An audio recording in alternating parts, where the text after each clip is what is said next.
Hello, and welcome back to another calm exploration of history. Tonight, we're going to travel together through time to discover the remarkable world of the Aztec civilization. As you settle in, make yourself comfortable, and let your mind drift gently back across the centuries.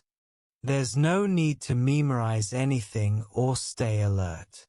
Just let the story wash over you like a quiet stream, carrying you through the valleys and highlands of ancient Mexico, through the daily rhythms of a people who built one of the most sophisticated civilizations in the pre-Columbian Americas.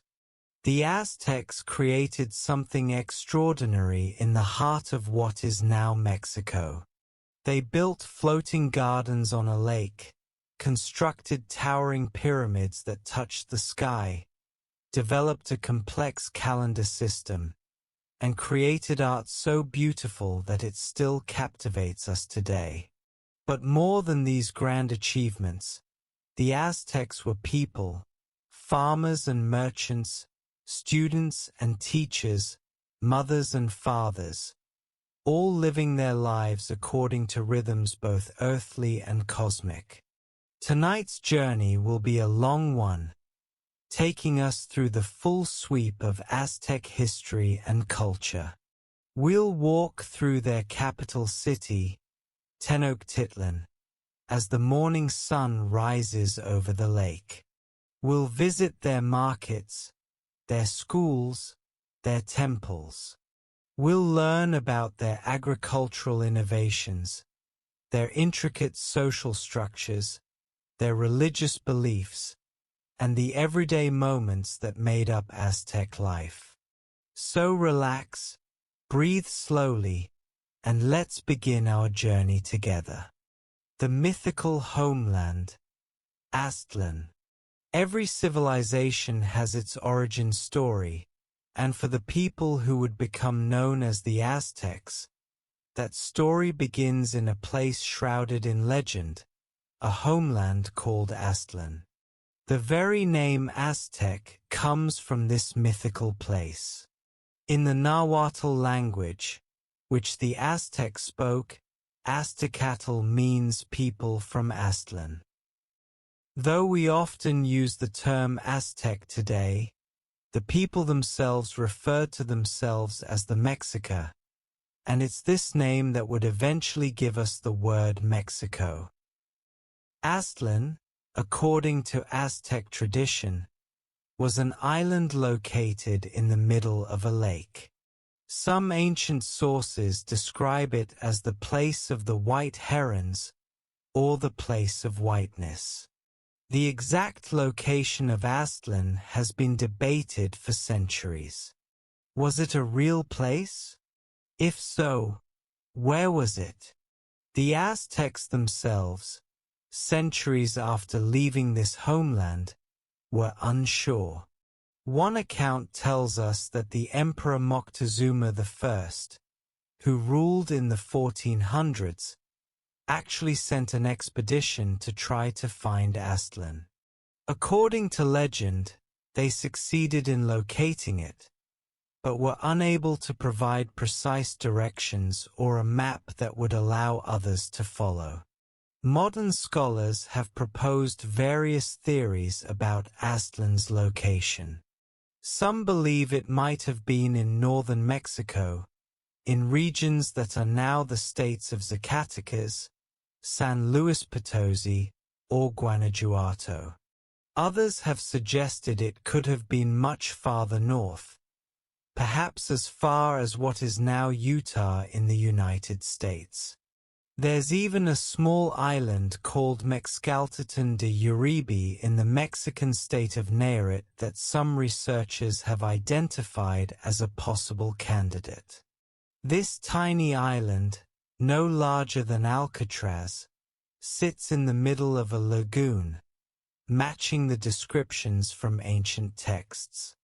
But whether Aztlan was a real geographical location or a symbolic place representing the origins of the Nahuatl-speaking peoples, What matters is what it meant to the Aztecs.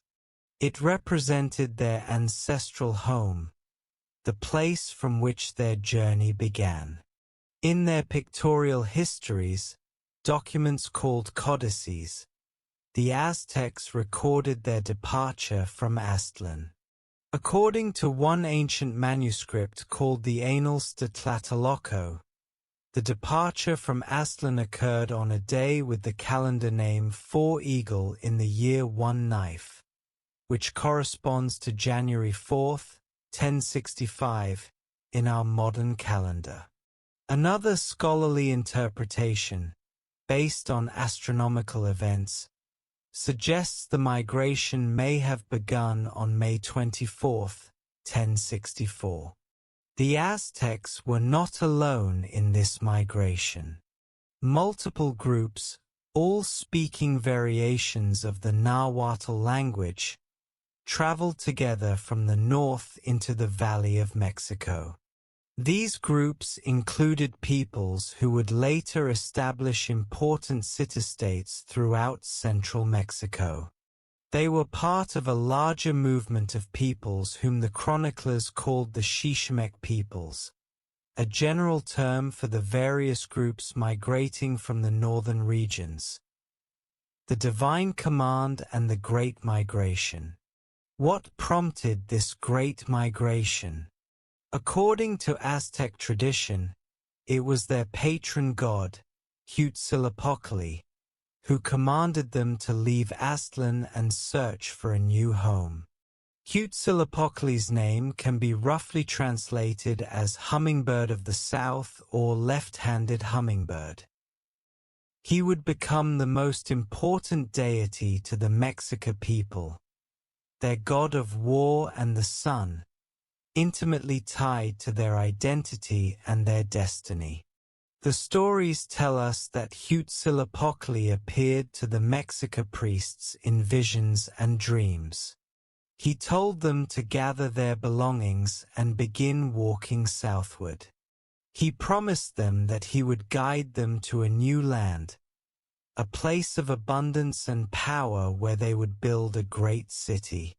But they would know this place when they saw a specific sign. An eagle perched atop a nopal cactus, holding a serpent in its talons.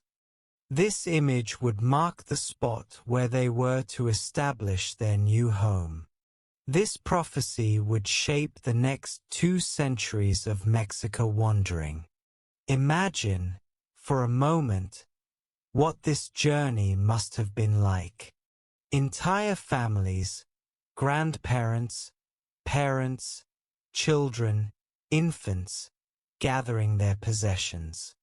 They would have carried grinding stones for preparing corn, seeds for planting, tools, and whatever goods they could transport. The priests, responsible for maintaining the sacred connection to Huitzilopochtli, carried the god's image with them. At night, according to legend, they could hear Huitzilopochtli's voice giving them instructions and encouragement. The migration was not a straight path. The Mexica, along with other migrating groups, would stop for periods of time, sometimes for years, in various locations. They would plant crops, build temporary settlements, interact with peoples already living in central Mexico, and then move on when the time came. This wasn't unusual for the era. Many peoples in Mesoamerica had migration stories, and the movement of populations was a common feature of the political and social landscape. As the Mexica traveled southward, they moved through diverse landscapes. They crossed arid plateaus where the sun beat down mercilessly and water was scarce. They passed through fertile valleys where established civilizations already thrived. Everywhere they went, they encountered other cultures, other ways of life, other gods and traditions. And slowly, Gradually, the Mexica absorbed influences from these cultures. They learned new agricultural techniques. They adopted deities from other pantheons. They refined their arts and crafts. One of the important stops on their journey was the ancient city of Tula, or Tollan as it was known in Nahuatl. Tula had been the capital of the Aztec Civilization, a people who had flourished from about 900 to 1168. By the time the Mexica arrived, Tula had already fallen into decline, but its ruins still impressed the travelers. The Toltecs were renowned throughout Mesoamerica for their artistic achievements, their architecture, and their cultural sophistication. The word Toltec itself became synonymous with artistic excellence and cultural refinement. The Mexica spent time near the ruins of Tula, and this period proved formative. They studied Toltec art and architecture. They learned about Toltec religious practices and adopted some of their gods, particularly Quetzalcoatl, the feathered serpent, who would become one of the most important deities in the Aztec pantheon. The Mexica began to see themselves as the inheritors of Toltec culture, the next great civilization in the lineage of Mesoamerican achievement. But Tula was not their destined home. Huitzilopochtli commanded them to move on, to continue their search for the place marked by the eagle and the serpent. So once again, they gathered their belongings and resumed their journey. Arrival in the Valley of Mexico. Finally, around the year 1200 or 1250, the exact date is debated among scholars, the Mexica arrived in the Valley of Mexico. This vast basin, surrounded by mountains and volcanoes, was the heartland of Mesoamerican civilization. It contained a system of interconnected lakes, Lake Texcoco being the largest, and its fertile soils and abundant water had supported large populations for centuries. But by the time the Mexica arrived, the valley was already crowded with established city-states and peoples. The Tepanecs, centered in the city of Azcapotzalco, controlled much of the western valley. The Acolhua people, based in Texcoco, dominated the eastern regions. Other powerful city-states included Culhuacan and Xochimilco. These established powers viewed the Mexica migrants with suspicion and, often, with outright hostility. The Mexica were seen as barbarians, uncouth nomads from the north with crude ways and few cultural refinements. They weren't welcome in the established cities and were certainly not offered good land for settlement. For decades, the Mexica struggled to find a permanent home. They served as mercenaries for various city-states, fighting in other people's wars. They were vassals, paying tribute to more powerful neighbors. They settled temporarily in various locations around the valley, only to be driven out again and again. There's a rather dark legend about one of these periods of temporary settlement.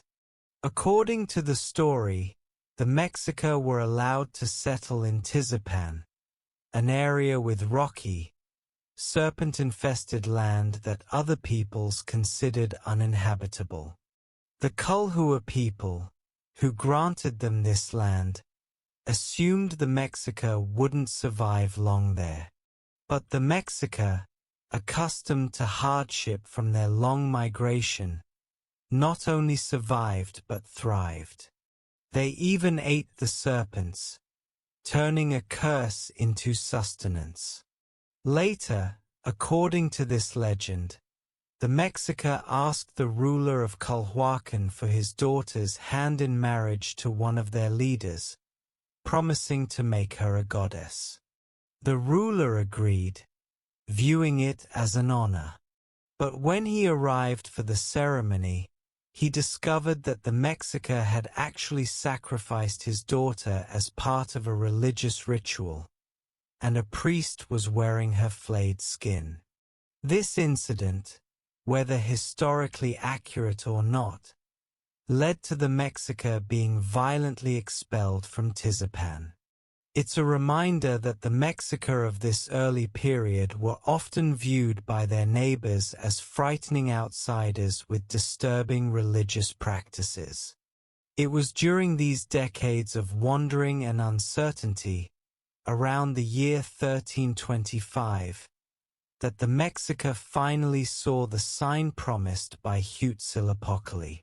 On an island in the marshy, swampy areas of Lake Texcoco, they witnessed an eagle perched on a nopal cactus, a serpent gripped in its talons. This was the place. This was where they would build their city. The location seemed, at first glance, less than ideal. It was an island, really a collection of small islands, in the middle of a lake. The land was swampy and marshy, not obviously suitable for building a great city. But it had advantages. It was defensible. Enemies would have to cross the water to reach them. It was unclaimed by any of the powerful city-states, precisely because it seemed so undesirable. And it was surrounded by water rich with fish and waterfowl, providing food sources.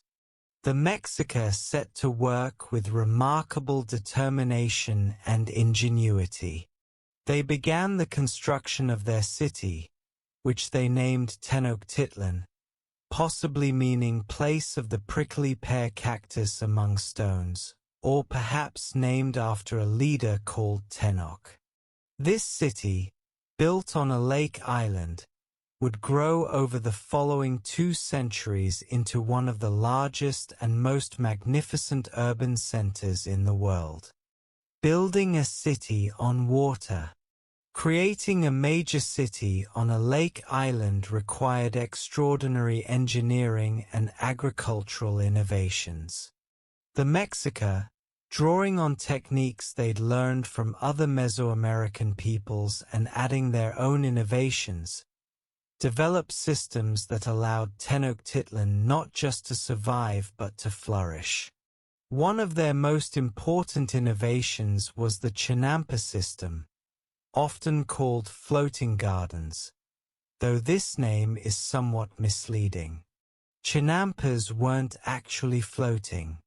Instead, they were artificial islands created by piling up alternating layers of mud from the lake bottom, aquatic plants, and other vegetation on rectangular frames made of reeds and stakes.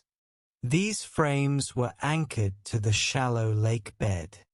Willow trees were planted around the edges of each chinampa, and their roots grew down through the layers, binding everything together and providing stability. The result was remarkably fertile farmland. The constant proximity to water meant the crops never lacked moisture. The nutrient-rich lake mud provided excellent soil. And because the chinampas were constructed in a systematic grid pattern with canals between them, farmers could travel by canoe to tend their crops. A single chinampa could produce multiple harvests per year, supporting a much denser population than conventional agriculture. The crops grown on the chinampas formed the basis of the Aztec diet. Maize, corn, was the staple, considered sacred and fundamental to life itself. The Aztecs grew many varieties of maize, and an enormous amount of daily labor went into its processing. Women spent hours each day grinding maize on stone grinding tools called methods, working the kernels into the flour that would become tortillas and other foods. Alongside maize, the Aztecs grew beans, squash, chilies, tomatoes, and avocados. They cultivated cacao, which they prepared as a ceremonial drink. They grew cotton for making cloth. They raised amaranth, a grain that was used both for food and in religious ceremonies. They cultivated a variety of herbs for cooking and medicine. The Chinampas were incredibly productive, eventually supporting a city population that scholars estimate reached between 150,000 and 250,000 people, making Tenochtitlan larger than most European cities of the time. But Chinampas were just one part of the city's engineering. The Mexica also built causeways, raised roadways, connecting their island city to the mainland. These causeways, built of stone and earth, stretched for miles across the lake. They were wide enough for 10 horses to ride abreast, according to Spanish accounts. Importantly, the causeways were not continuous. They included removable wooden bridges at several points, which could be taken up at night or during times of danger, making the city easier to defend. The city needed fresh water for drinking and bathing. Lake Texcoco itself was brackish and salty, unsuitable for drinking. So the Aztecs constructed an aqueduct that brought fresh spring water from Chapultepec, a hill on the mainland, across the lake to the city. This aqueduct was actually a double pipeline, allowing one line to be cleaned while water continued flowing through the other to protect the city from flooding. The Aztecs built dikes and levees. One impressive structure was a dike built by the engineer King Nezahualcoyotl of Texcoco. This dike, about 9 miles long, separated the freshwater and saltwater portions of the lake system and helped prevent flooding during the rainy season. As you picture Tenochtitlan in its prime, imagine a city crisscrossed with canals, like Venice. Imagine thousands of canoes gliding along these waterways, carrying people, goods, and produce. Imagine causeways radiating outward from the city center like spokes on a wheel. Imagine the Chinampas, rectangles of bright green crops, stretching across the shallow lake waters. And in the center of it all, imagine the great ceremonial precinct with its massive pyramids and temples rising above the surrounding buildings. The rise of the Triple Alliance. For the first century of Tenochtitlan's existence, the Mexica remained subordinate to more powerful neighbors. They paid tribute to the Tepanec city-state of Azcapotzalco, which dominated the western valley of Mexico. The Mexica served as mercenaries in Tepanec wars, gaining military experience and prestige but remaining clearly subservient. However, in the early 15th century, political circumstances shifted dramatically. In 1426, Maxtla became the ruler of Azcapotzalco. He proved to be a tyrannical leader, and resentment against Tepanec domination grew among the subjected city-states. Around 1427 or 1428, a coalition formed against Azcapotzalco. The Mexica of Tenochtitlan, under their leader Itzcoatl, allied with Texcoco under their ruler Nezahualcoyotl, and with the smaller city of Tlacopan. This alliance came to be known as the Triple Alliance, though it's also what we refer to as the Aztec Empire. The war against Azcapotzalco was successful. The Tepanec capital was conquered, and Maxtla was killed. The victory transformed the political landscape of the Valley of Mexico. The three allied cities agreed to share the spoils of conquest and future tribute. Tenochtitlan and Texcoco would each receive 2/5 of tribute collected, while Tlacopan would receive 1/5. In practice, however, Tenochtitlan gradually became the dominant partner in this alliance, especially after the reign of Moctezuma I. One of the most significant figures in this period was not a king but an advisor named Tlasilal. Though he never became the Tlatoani, the ruler, Tlasilal served as chief minister and advisor to multiple Mexica leaders, and his influence on Aztec culture was profound. According to some accounts, Tlasilal instigated a deliberate rewriting of Aztec history. He allegedly ordered the burning of historical documents from other cities and the creation of new histories that placed the Mexica in a more central, heroic role. Whether or not this story is completely accurate, it's clear that during this period, the Mexica developed a strong sense of destiny and purpose. They came to see themselves as the chosen people of Huitzilopochtli, tasked with maintaining cosmic order through warfare and religious observance.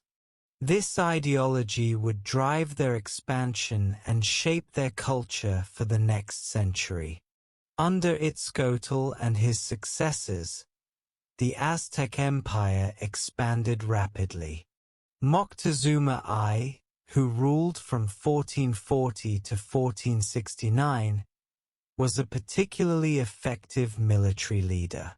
He consolidated control over the Valley of Mexico and extended Aztec influence far beyond it.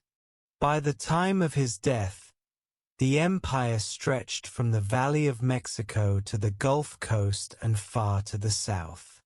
The empire was not a unified nation-state in the modern sense. Instead, it was a loose network of city-states that paid tribute to the Triple Alliance, particularly to Tenochtitlan. Local rulers were often left in place, as long as they paid their tribute and acknowledged Aztec supremacy. This system was efficient but also created resentment. Many subject peoples felt no loyalty to their Aztec overlords and waited for opportunities to rebel or break free. The tribute collected from subject states was enormous and varied. Some cities paid in agricultural products: maize, beans, chili peppers, cotton. Others provided luxury goods: jade, turquoise, precious feathers from tropical birds, cacao. Some provided manufactured goods: woven cloth, pottery, decorated shields. And many provided people, both workers and sacrificial victims. This tribute funded the splendor of Tenochtitlan and supported its large population. Life in the great city. Let's walk now through the streets of Tenochtitlan at its height, in the late 15th or early 16th century, and observe the daily rhythms of life in this remarkable city. We'll spend time with different people, understanding their lives, their work, their hopes and challenges. We'll move slowly through a typical day, from dawn to dusk, experiencing the city through many eyes. As dawn breaks over the mountains surrounding the valley, the first light touches the peaks of Popocatépetl and Iztaccíhuatl, those great volcanoes that watch over the valley. The light spreads slowly across the lake, turning the water from black to gray to silver. In the city, the first stirrings of life begin even before the sun appears. In noble households scattered throughout Tenochtitlan, servants rise first. They've slept in small rooms near the kitchens or in separate quarters in the compound. Quietly, so as not to disturb their masters, they kindle fires. The process is careful, striking flint against pyrite to create sparks that catch in tinder, blowing gently to encourage a flame, adding small twigs and then larger pieces of wood. Soon, smoke rises from courtyards throughout the city. These servants begin preparations for the morning meal. Water must be heated. Maize that was soaked overnight must be ground. The noble family will expect hot atol, a warm, nourishing drink made from ground maize, flavored perhaps with chili or herbs, to start their day. There might also be tamales, packets of maize dough with various fillings, steamed in corn husks. If the household is particularly wealthy, there might be chocolate, not the sweet version we know today, but a bitter, foamy drink made from ground cacao beans, sometimes flavored with chili or vanilla, whipped until frothy. This drink was a luxury reserved for nobles and warriors. In commoner homes, the morning is simpler but no less busy. These homes are smaller, often just 1 or 2 rooms. The family sleeps together on mats called petlatl, woven from reeds or palm leaves. As the sky lightens, the family wakes. There's no leisurely rising, work begins early, and there's much to do. The mother of the house rises first. Her name, let's say, is Xochitl, which means flower. She's been married for 10 years and has 3 children, 2 daughters and a son. She steps out into the small courtyard, where she keeps her grinding stone, the metate, and begins the daily ritual that every Aztec woman knows intimately. She takes the maize that has been soaking in lime water overnight, a process called nixtamalization that makes the nutrients in the corn more available and also makes it easier to grind.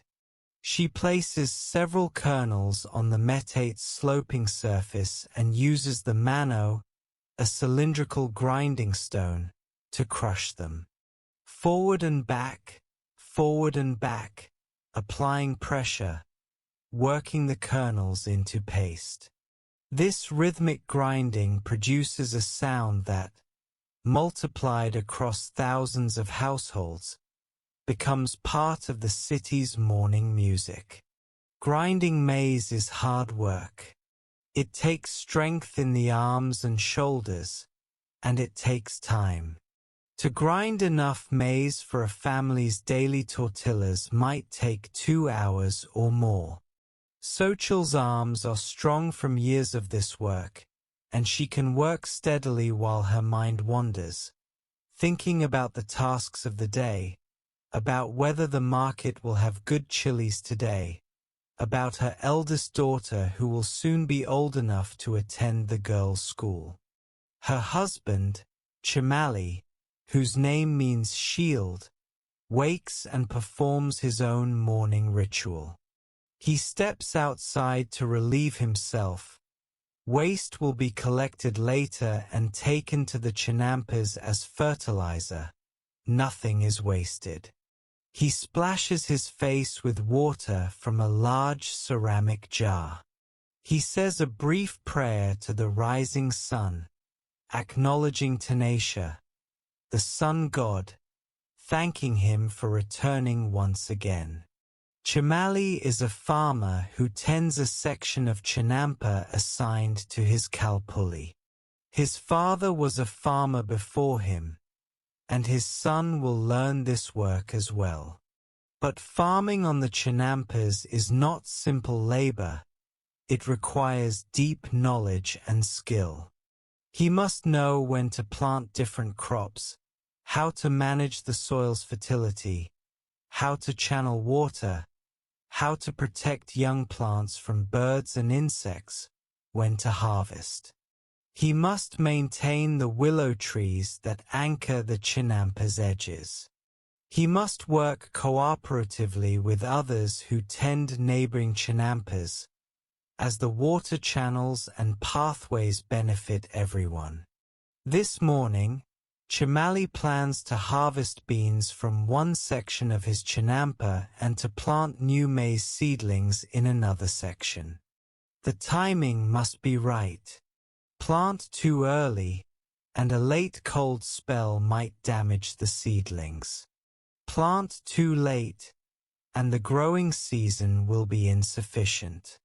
He knows the calendar, both the solar calendar that tracks the seasons and the ritual calendar that indicates auspicious days. Today is a good day for planting.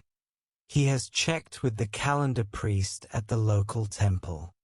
The children wake, the two daughters, Quetzal and Zoko, and the son, Tlatoani.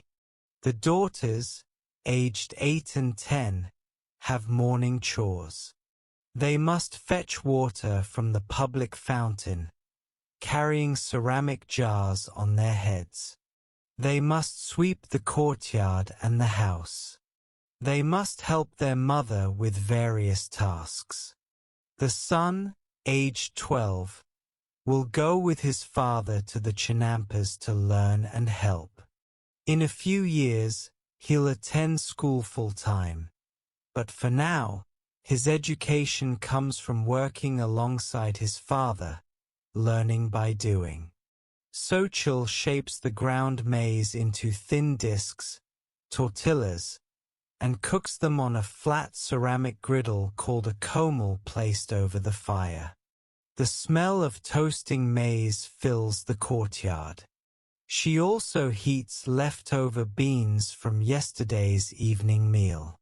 This will be breakfast, simple, nutritious, the foundation of life. The family eats together, sitting on woven mats, using tortillas to scoop up the beans, perhaps adding a bit of salsa made from chilies and tomatoes. After the morning meal, the household disperses to their various activities. Chimali and young Tlatoani head toward the Chinampas, walking through the city's streets. The streets are narrow, carefully swept each morning by residents. Buildings crowd close together, mostly single-story adobe structures with flat roofs. Canals run through many streets, and they pass people paddling canoes, transporting goods or people. They greet neighbors.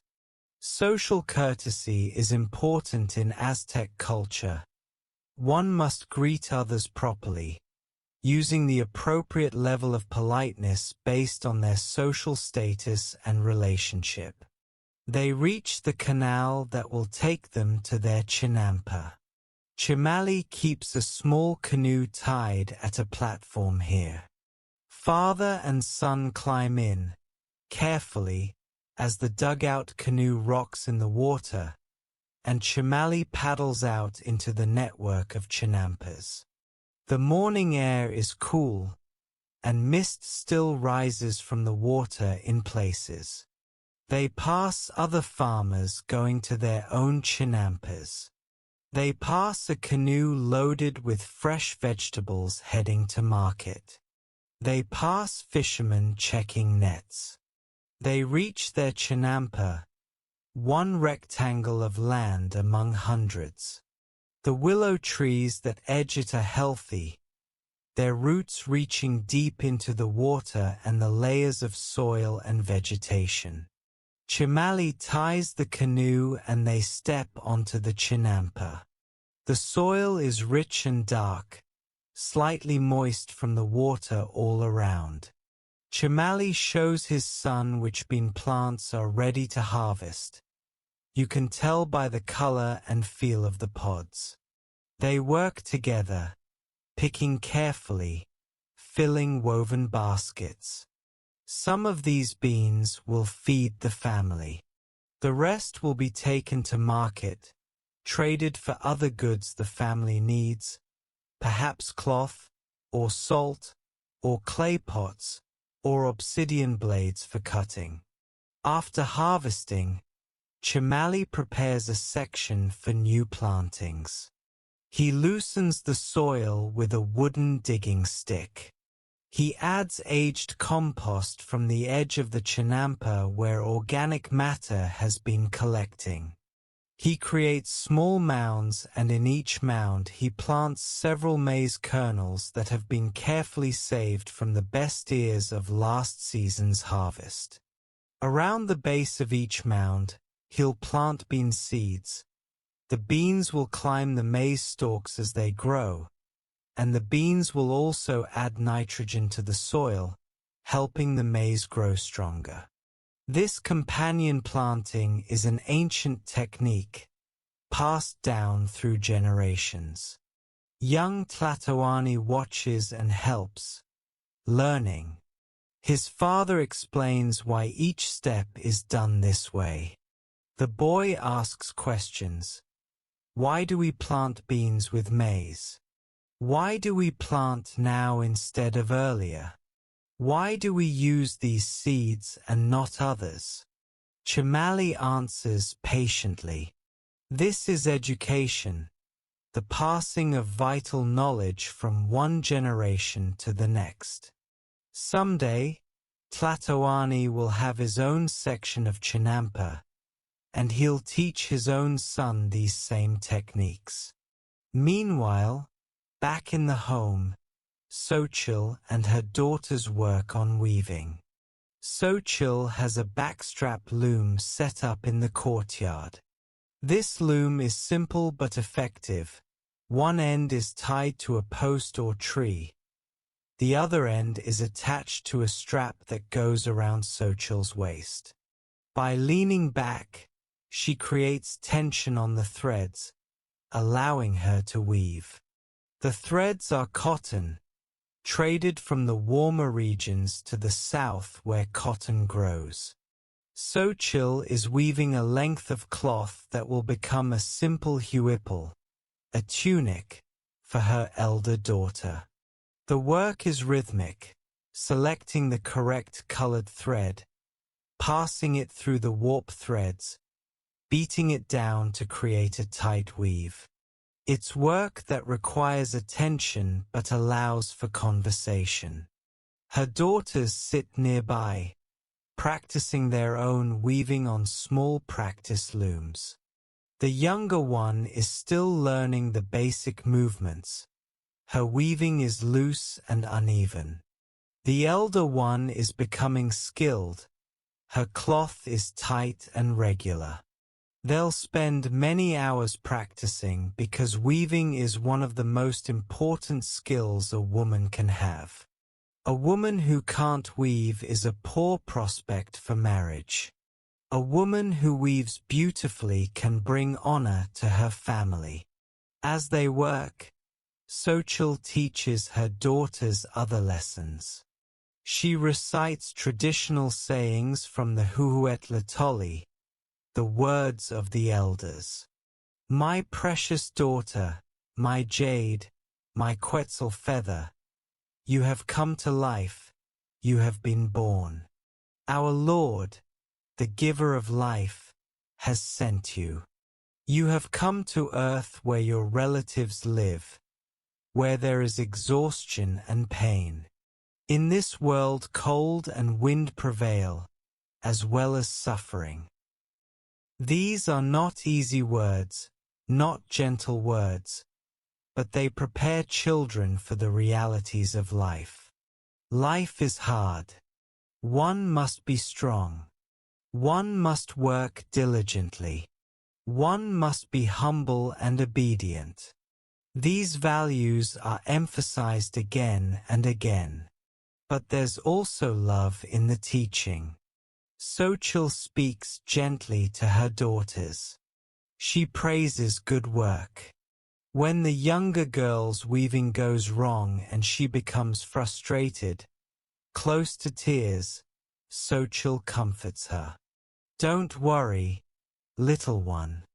Everyone makes mistakes when learning.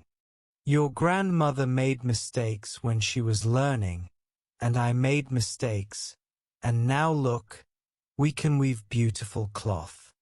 You will too, with practice and patience. The girl is comforted and tries again.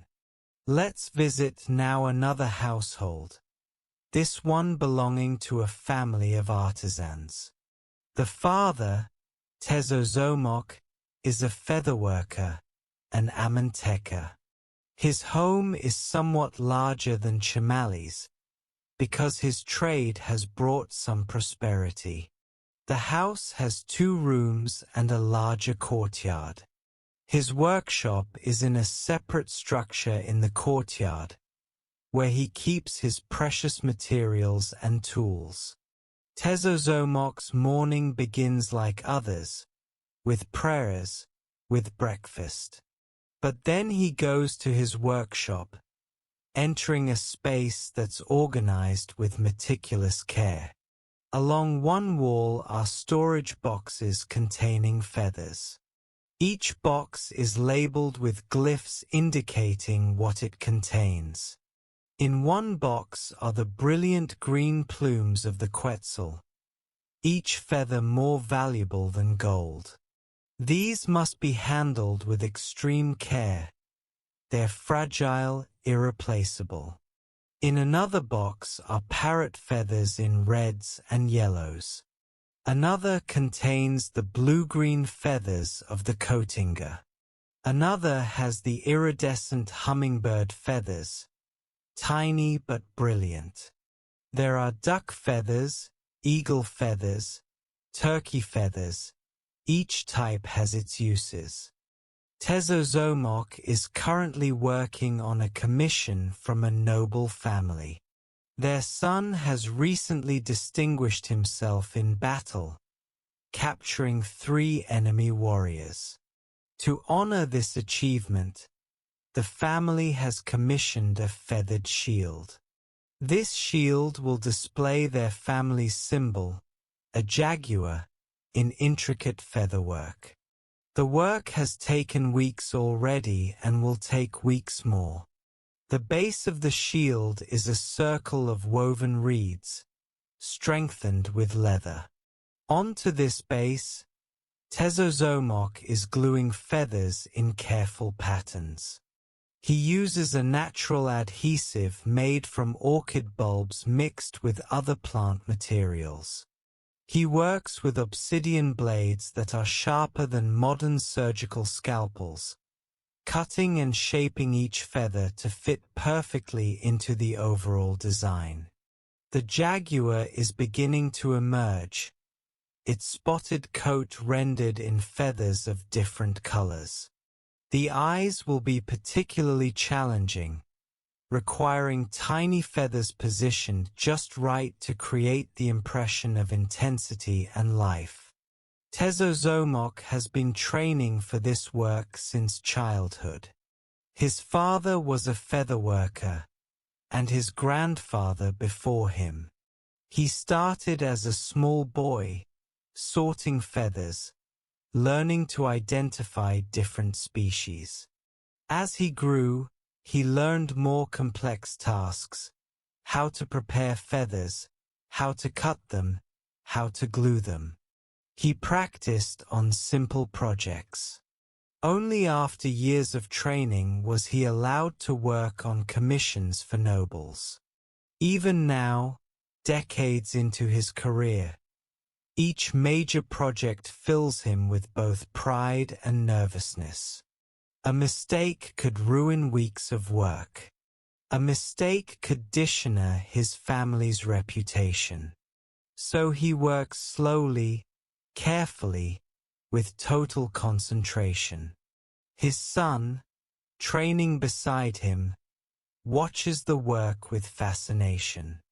The boy is 14 and has been seriously apprenticing for 4 years. He's allowed to work on simpler parts of projects now, background areas where perfection matters less. His father checks his work constantly, offering corrections and praise. Good. You're learning. But see here? This feather needs to overlap the one below it just a bit more. Try again. The boy removes the feather carefully and repositions it. His father nods. Yes. Better. Much better. In another part of the city, a different type of work proceeds. A merchant named Yayauki is preparing for a major trading expedition. He's a Pochteca, a professional long-distance trader, and has spent months organizing this journey. He'll be traveling south, down into the hot lowlands, to trade for cacao, rubber, tropical bird feathers, jaguar skins, and jade.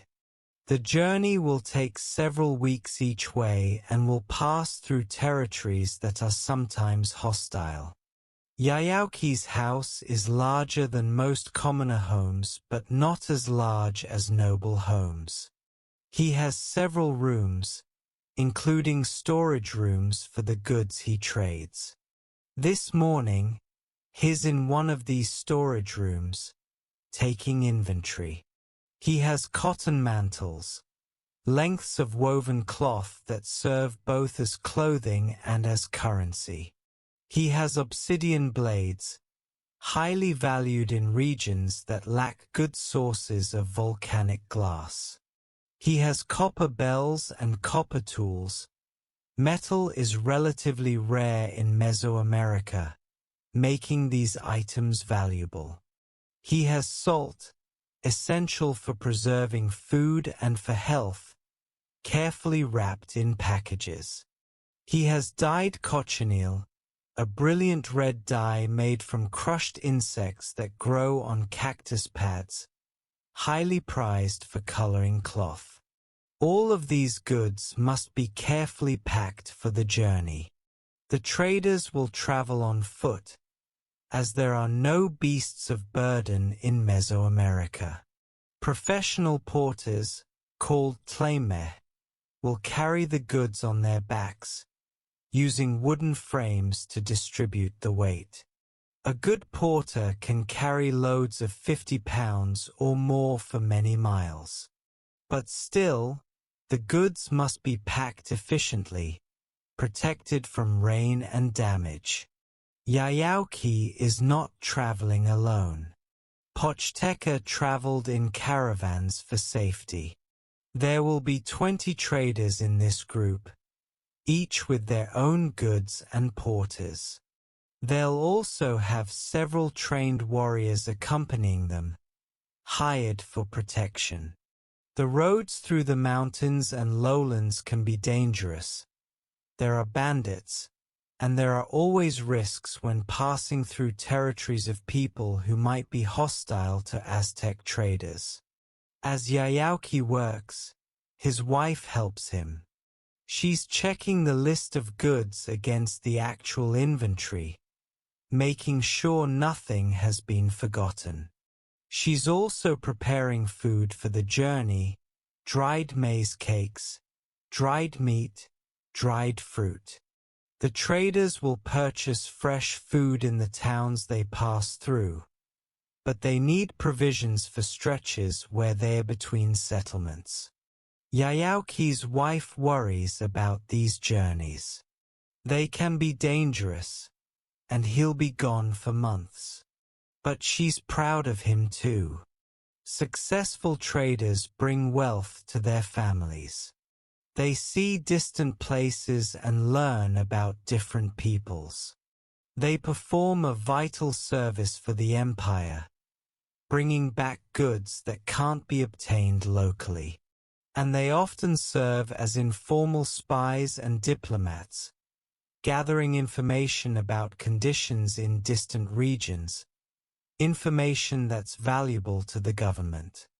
Let us visit one more household, this one belonging to a healer named Papalotl, which means butterfly.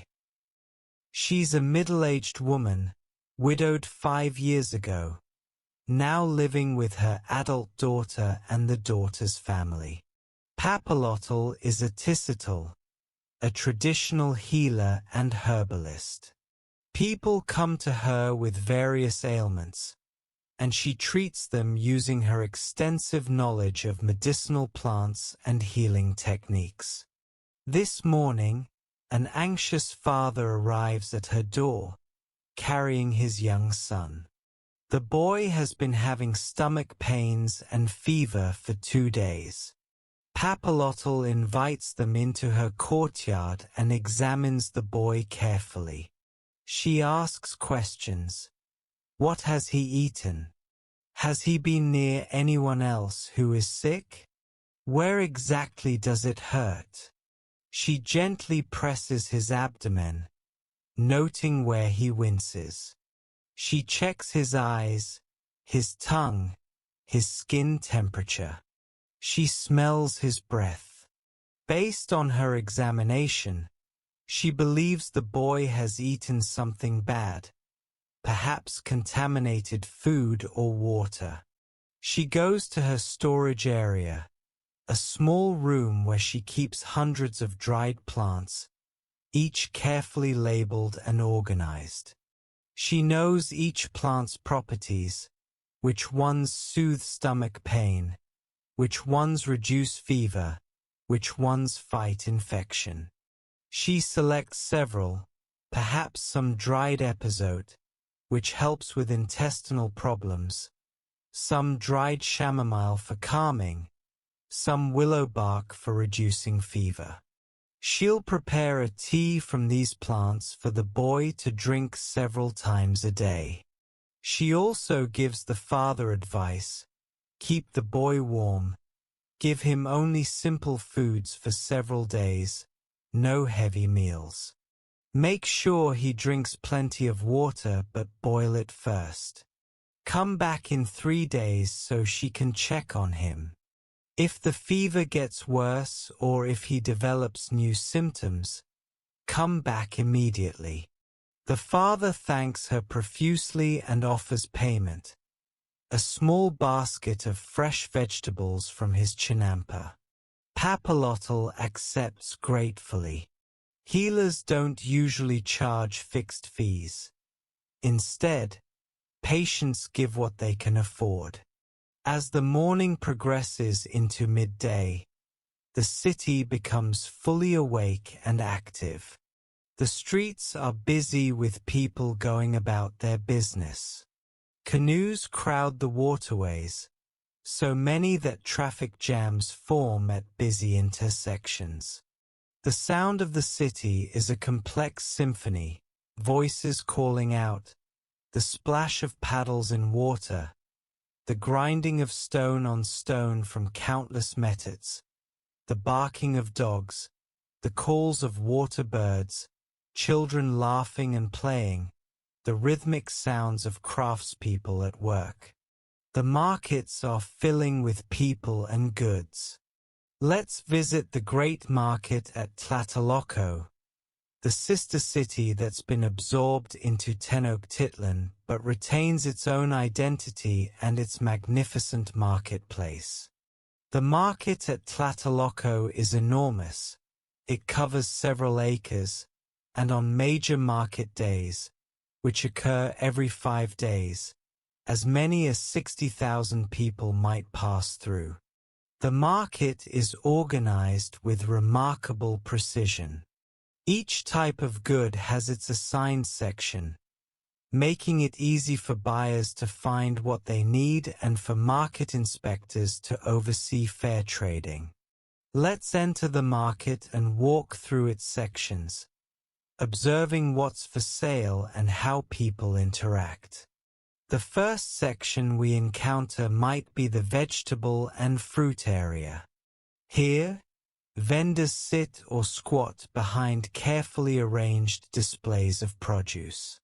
One woman has pyramids of tomatoes, red, yellow, and green, each fruit carefully selected for ripeness and quality. Her tomatoes glisten in the sun. She calls out to passing customers, "Tomatoes, fresh tomatoes, sweet and juicy, perfect for your sauces." Beside her, another vendor sells chilies, and the variety is astounding. There are large green chilies, small fiery red ones, dried chilies in many shades of brown and black, smoked chilies that fill the air with their aroma. Each type of chili has different uses, different heat levels, different flavors.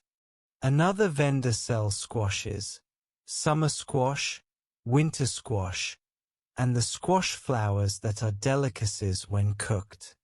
There are piles of nopals, the paddle-shaped stems of prickly pear cactus, with the spines carefully removed, used as vegetables.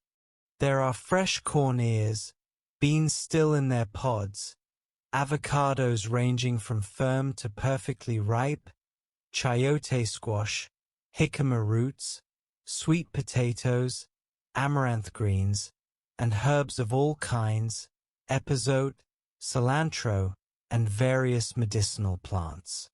A farmer from the Chinampas might be selling directly here, offering produce he harvested just this morning.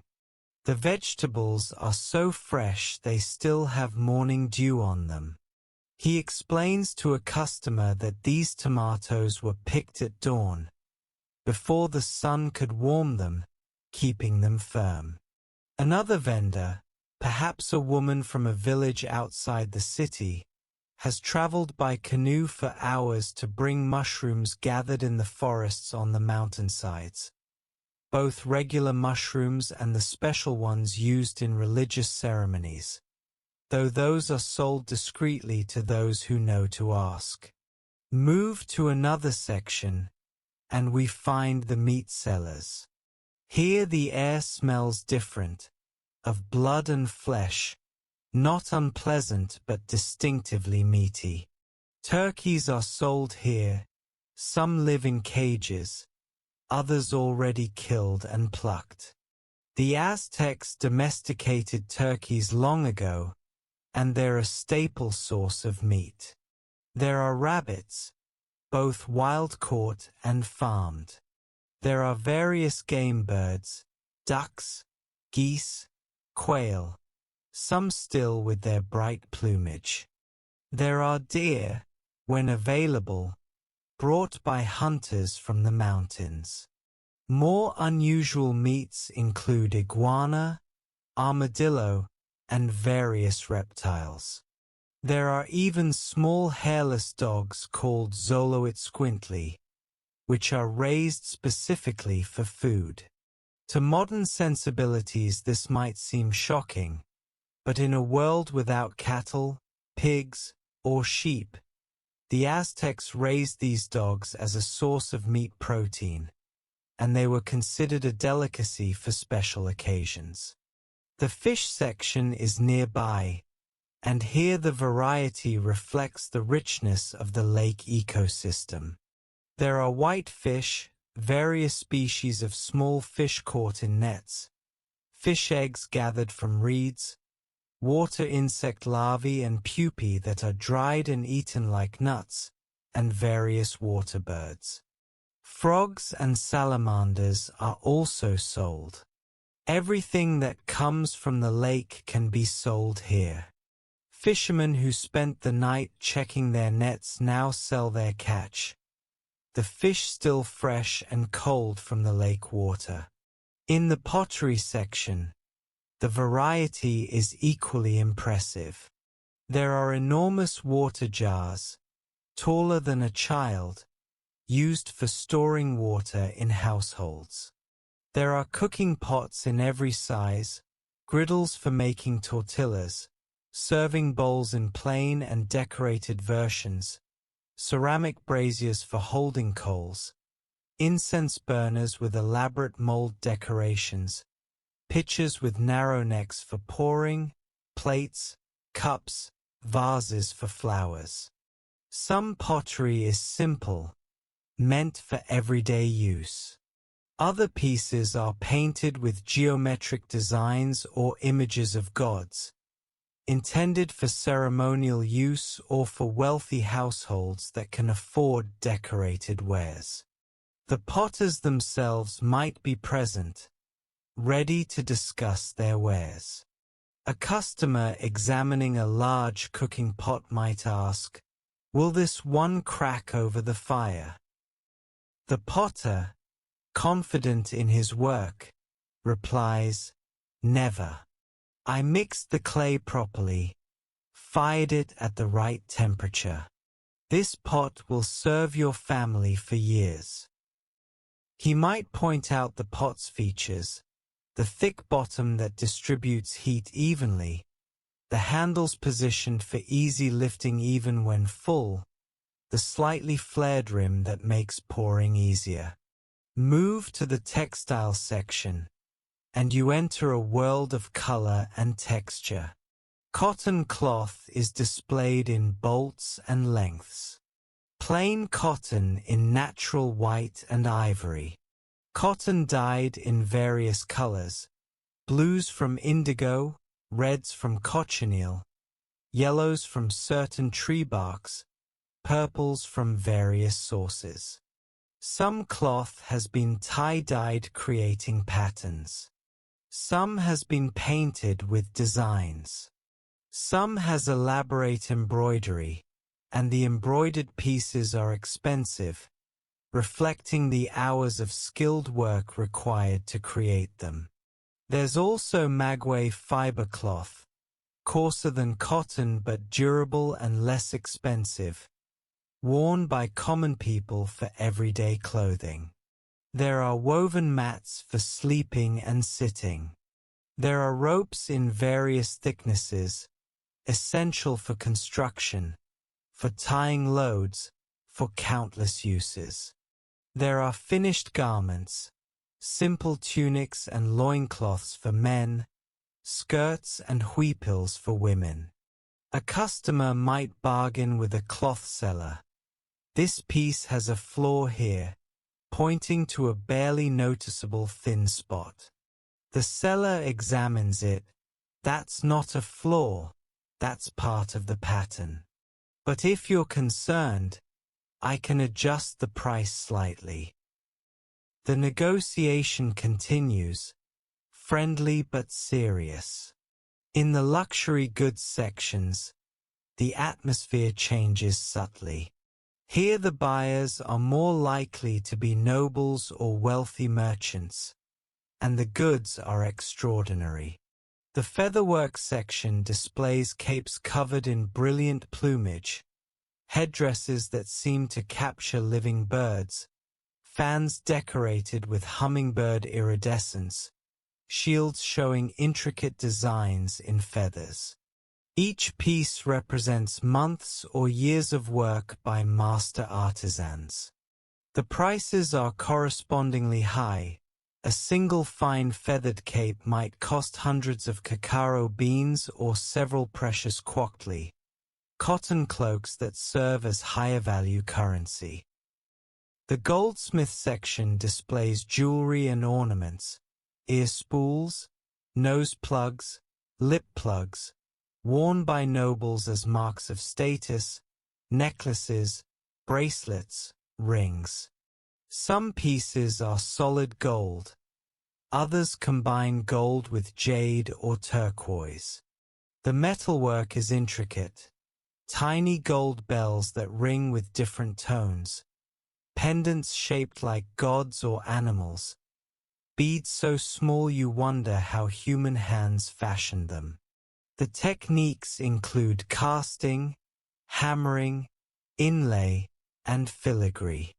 A wealthy customer might commission a custom piece, describing what he wants, and the goldsmith will create it, perhaps taking weeks or months depending on the complexity. The jade and gemstone section offers another type of luxury. Jade is more valuable than gold to the Aztecs. It represents life, growth, and prosperity.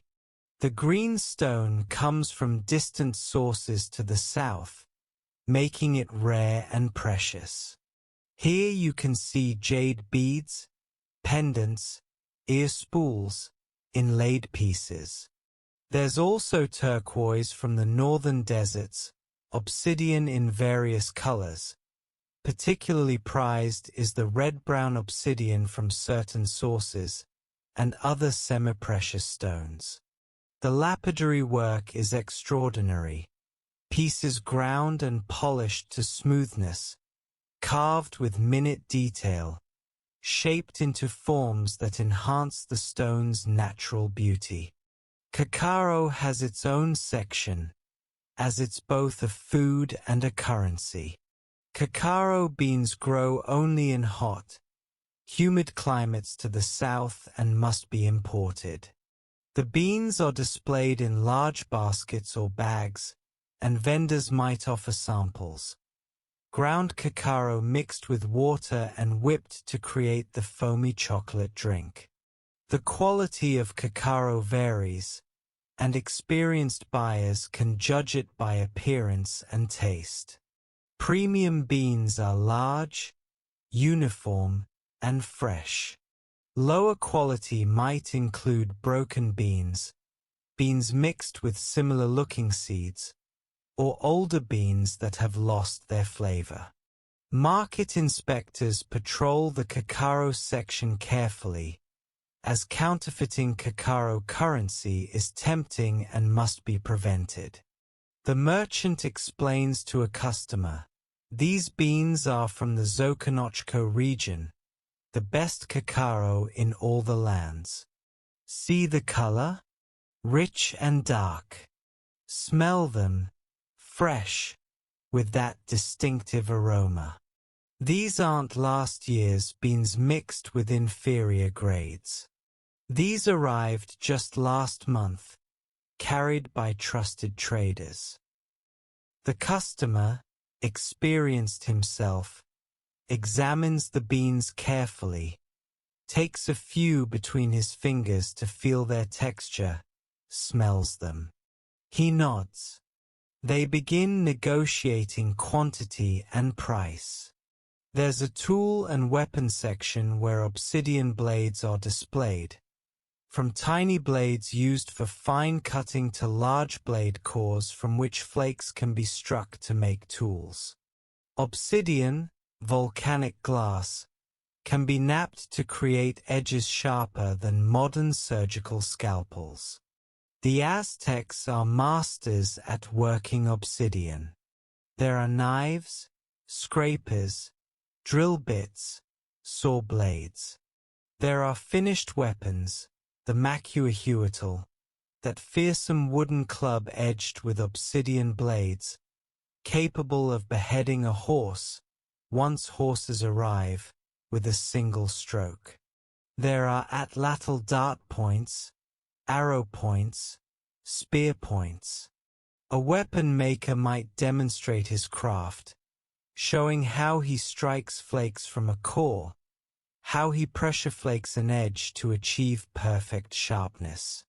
In the prepared food section, vendors sell ready-to-eat items for people who need a quick meal while at the market. There are tamales with various fillings, bean tamales, squash tamales, turkey tamales, plain maize tamales. There are tortillas fresh off the griddle. There's atoll in different flavors. There are grilled meat skewers. There are fruit juices. There are treats like honey-sweetened amaranth cakes. The smells in this section are wonderful. Toasting maize, cooking meat, sweet and savory aromas mixing. A young messenger from a noble household stops to buy lunch, 2 tamales and a cup of atoll. He pays with small cacao beans, a handful for the food. He squats nearby to eat quickly, watching the market's activity while he chews. Everywhere there's movement, conversation, life. 2 women pause their shopping to greet each other. They're old friends who haven't seen each other for a while, and they catch up on family news. Children dart between the market stalls, laughing, playing. A porter struggles past with a heavy load, and people move aside to let him through. A noble in fine cotton clothing, accompanied by several attendants, walks through the market, and people bow respectfully as he passes. Market officials patrol constantly. These are appointed judges who settle disputes and ensure fair trading. They watch for fraud, vendors trying to use false weights, selling inferior goods as premium, counterfeiting cacao. They listen for complaints. If they observe a violation, they have authority to punish on the spot. A vendor caught cheating might have his goods confiscated. Serious fraud can result in harsher penalties, even death for repeat offenders. This strict oversight maintains trust in the market system. There are also officials who collect taxes. Any vendor selling in the market must pay a fee, usually a portion of their goods or a certain number of cacao beans. These taxes help fund the city's maintenance, the temple staffs, the government administration. The vendors grumble about taxes, as people always do, but they pay, because being able to sell in this enormous market is valuable. A vendor from a distant village might sell more in one market day here than in a month in his home village as noon approaches. The market reaches peak activity. The sun is high and hot now, and vendors might set up reed awnings to create shade. Customers move through the sections, comparing goods, bargaining, making purchases. A woman might spend an hour choosing the perfect pieces of obsidian for her husband, who's a craftsman and needs good blade material. A father might carefully select a new clay water jar, testing several by tapping them to hear the tone, which can indicate whether there are hidden cracks. A young noble might browse the jewelry section, looking for a gift for the woman his family has chosen for him to marry. The merchants and vendors understand human psychology. They arrange their goods attractively. They call out to potential customers. They offer samples. They tell stories about their products, where they came from, why they're special, what makes them better than competitors' offerings. But they must be careful. Overselling or lying can bring punishment. Honesty, within the bounds of normal sales exaggeration, is expected. Away from the market, in other parts of the city, other activities continue. In workshops, artisans labor over their crafts. A jade carver might spend an entire day working on a single bead. using abrasive sand and water to grind and polish the hard stone, slowly removing material, checking constantly to ensure the shape is exactly right. A weaver creates an elaborate piece, her hands moving with practiced precision. A stone carver chips away at a block of basalt, gradually revealing the figure of a god hidden within the stone. A paper maker beats and presses bark fibers to create the paper used for codices. In the temples, priests perform their daily rituals. At certain hours, they blow conch shell trumpets, the deep sound carrying across the city, calling people to prayer or announcing ceremonies. They burn copal incense, the sweet smoke rising to please the gods. They perform small acts of self-sacrifice, drawing blood from their earlobes or tongues with maguey thorns, offering their blood to the gods. They chant prayers and hymns in their deep, resonant voices. They tend the sacred fires that must never go out. They consult the tonal pohuali to determine whether this is an auspicious day for various activities. People come to them seeking advice, guidance, prophesies about the future. In the palaces, government officials conduct the business of empire. They receive reports from provincial governors about tribute collection, about rebellions or threats, about natural disasters that might require assistance. They review legal cases, disputes over land, accusations of crimes, appeals from lower court decisions. They plan military campaigns. They review construction projects. They manage the complex logistics of feeding and supporting the large population of Tenochtitlan. The efficient bureaucracy is one of the Aztec Empire's strengths, allowing it to coordinate activities across vast distances. In the schools, the Karmakax and Telpochcalis, students engage in their studies. At a Karmakak, noble youths are learning to read and write the pictographic script, copying from books under a priest-teacher's supervision. Each glyph must be drawn precisely, in the correct style. The student learns not just how to make the symbols but what they mean, their proper uses. Other students are learning mathematics, the vigesimal, base 20, number system that the Aztecs use, which is actually more efficient than our decimal system in some ways. Others are memorizing long passages of poetry and history, training their memories, because much knowledge is transmitted orally and one must be able to recall information accurately. At a Telpochcali, commoner boys are engaged in military training. They practice with wooden swords, learning proper stances and strikes. They run races to build endurance. They practice throwing atlatl darts at targets, trying to hit the center mark. Their instructor, a veteran warrior with scars from many battles, watches critically. No, your stance is wrong.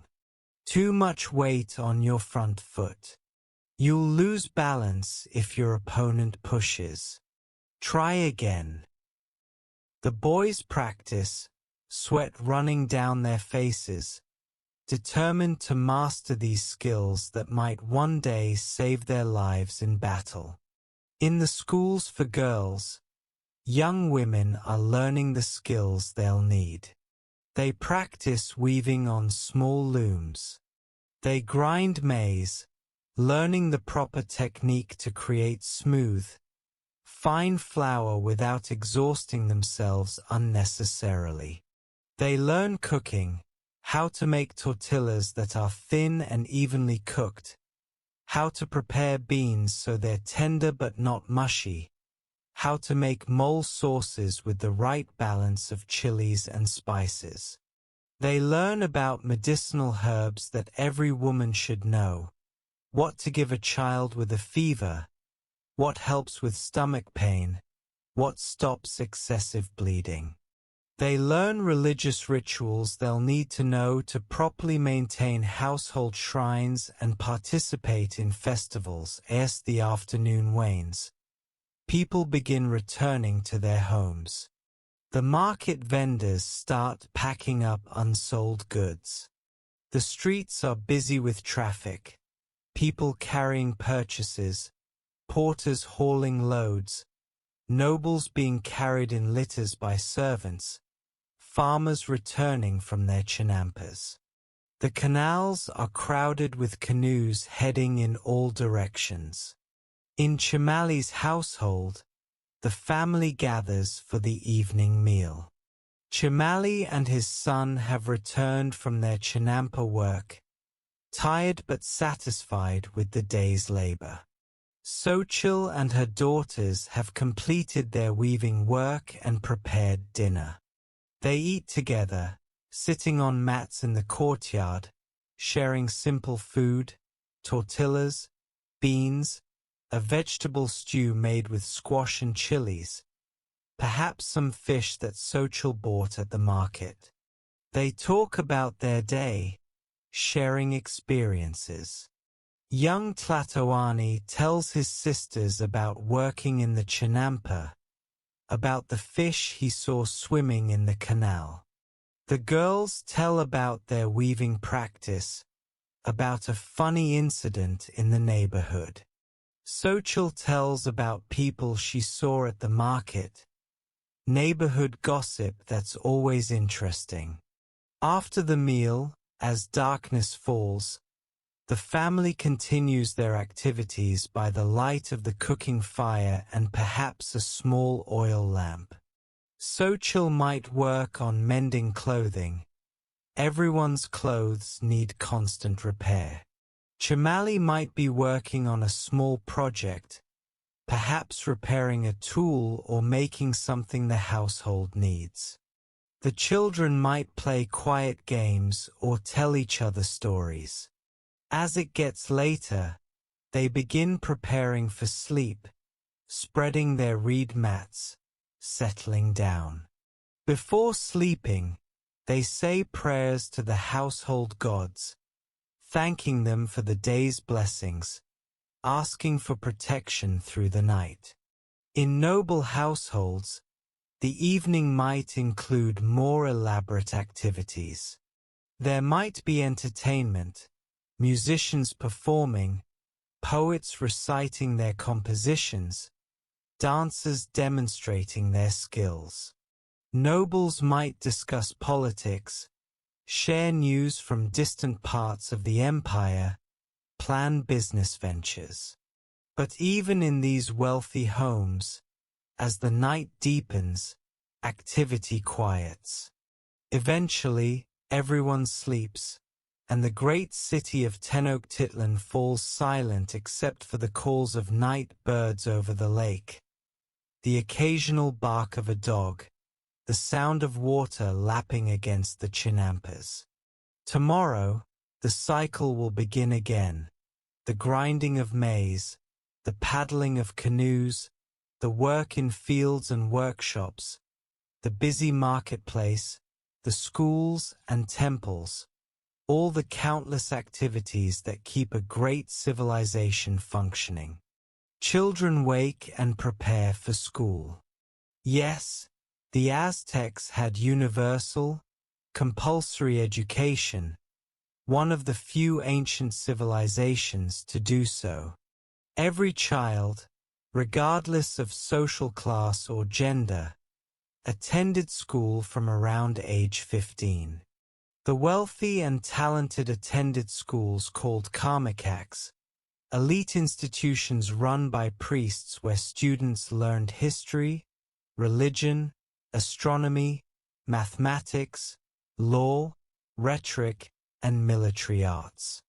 These schools were demanding, even harsh. Students woke at midnight to bathe in cold water and pray. They performed painful acts of self-sacrifice, pricking themselves with maguey thorns as offerings to the gods. But they also received the finest education available, preparing them to become priests, government officials, military leaders, or accomplished scholars. Most children attended schools called telpochcalis, the houses of youth, which existed in every neighborhood. Here, boys learned military skills, history, religion, and a trade. Girls had separate schools where they learned weaving, cooking, religious rituals, and household management. Some exceptionally gifted girls were trained as midwives or healers. Others might attend special schools for music and dance. Education was serious business in Aztec society. Parents began preparing their children for school from birth, making offerings and promises to the school directors even when their children were infants. After the morning meal, the city fills with activity. Let's visit the marketplace, the economic heart of the city.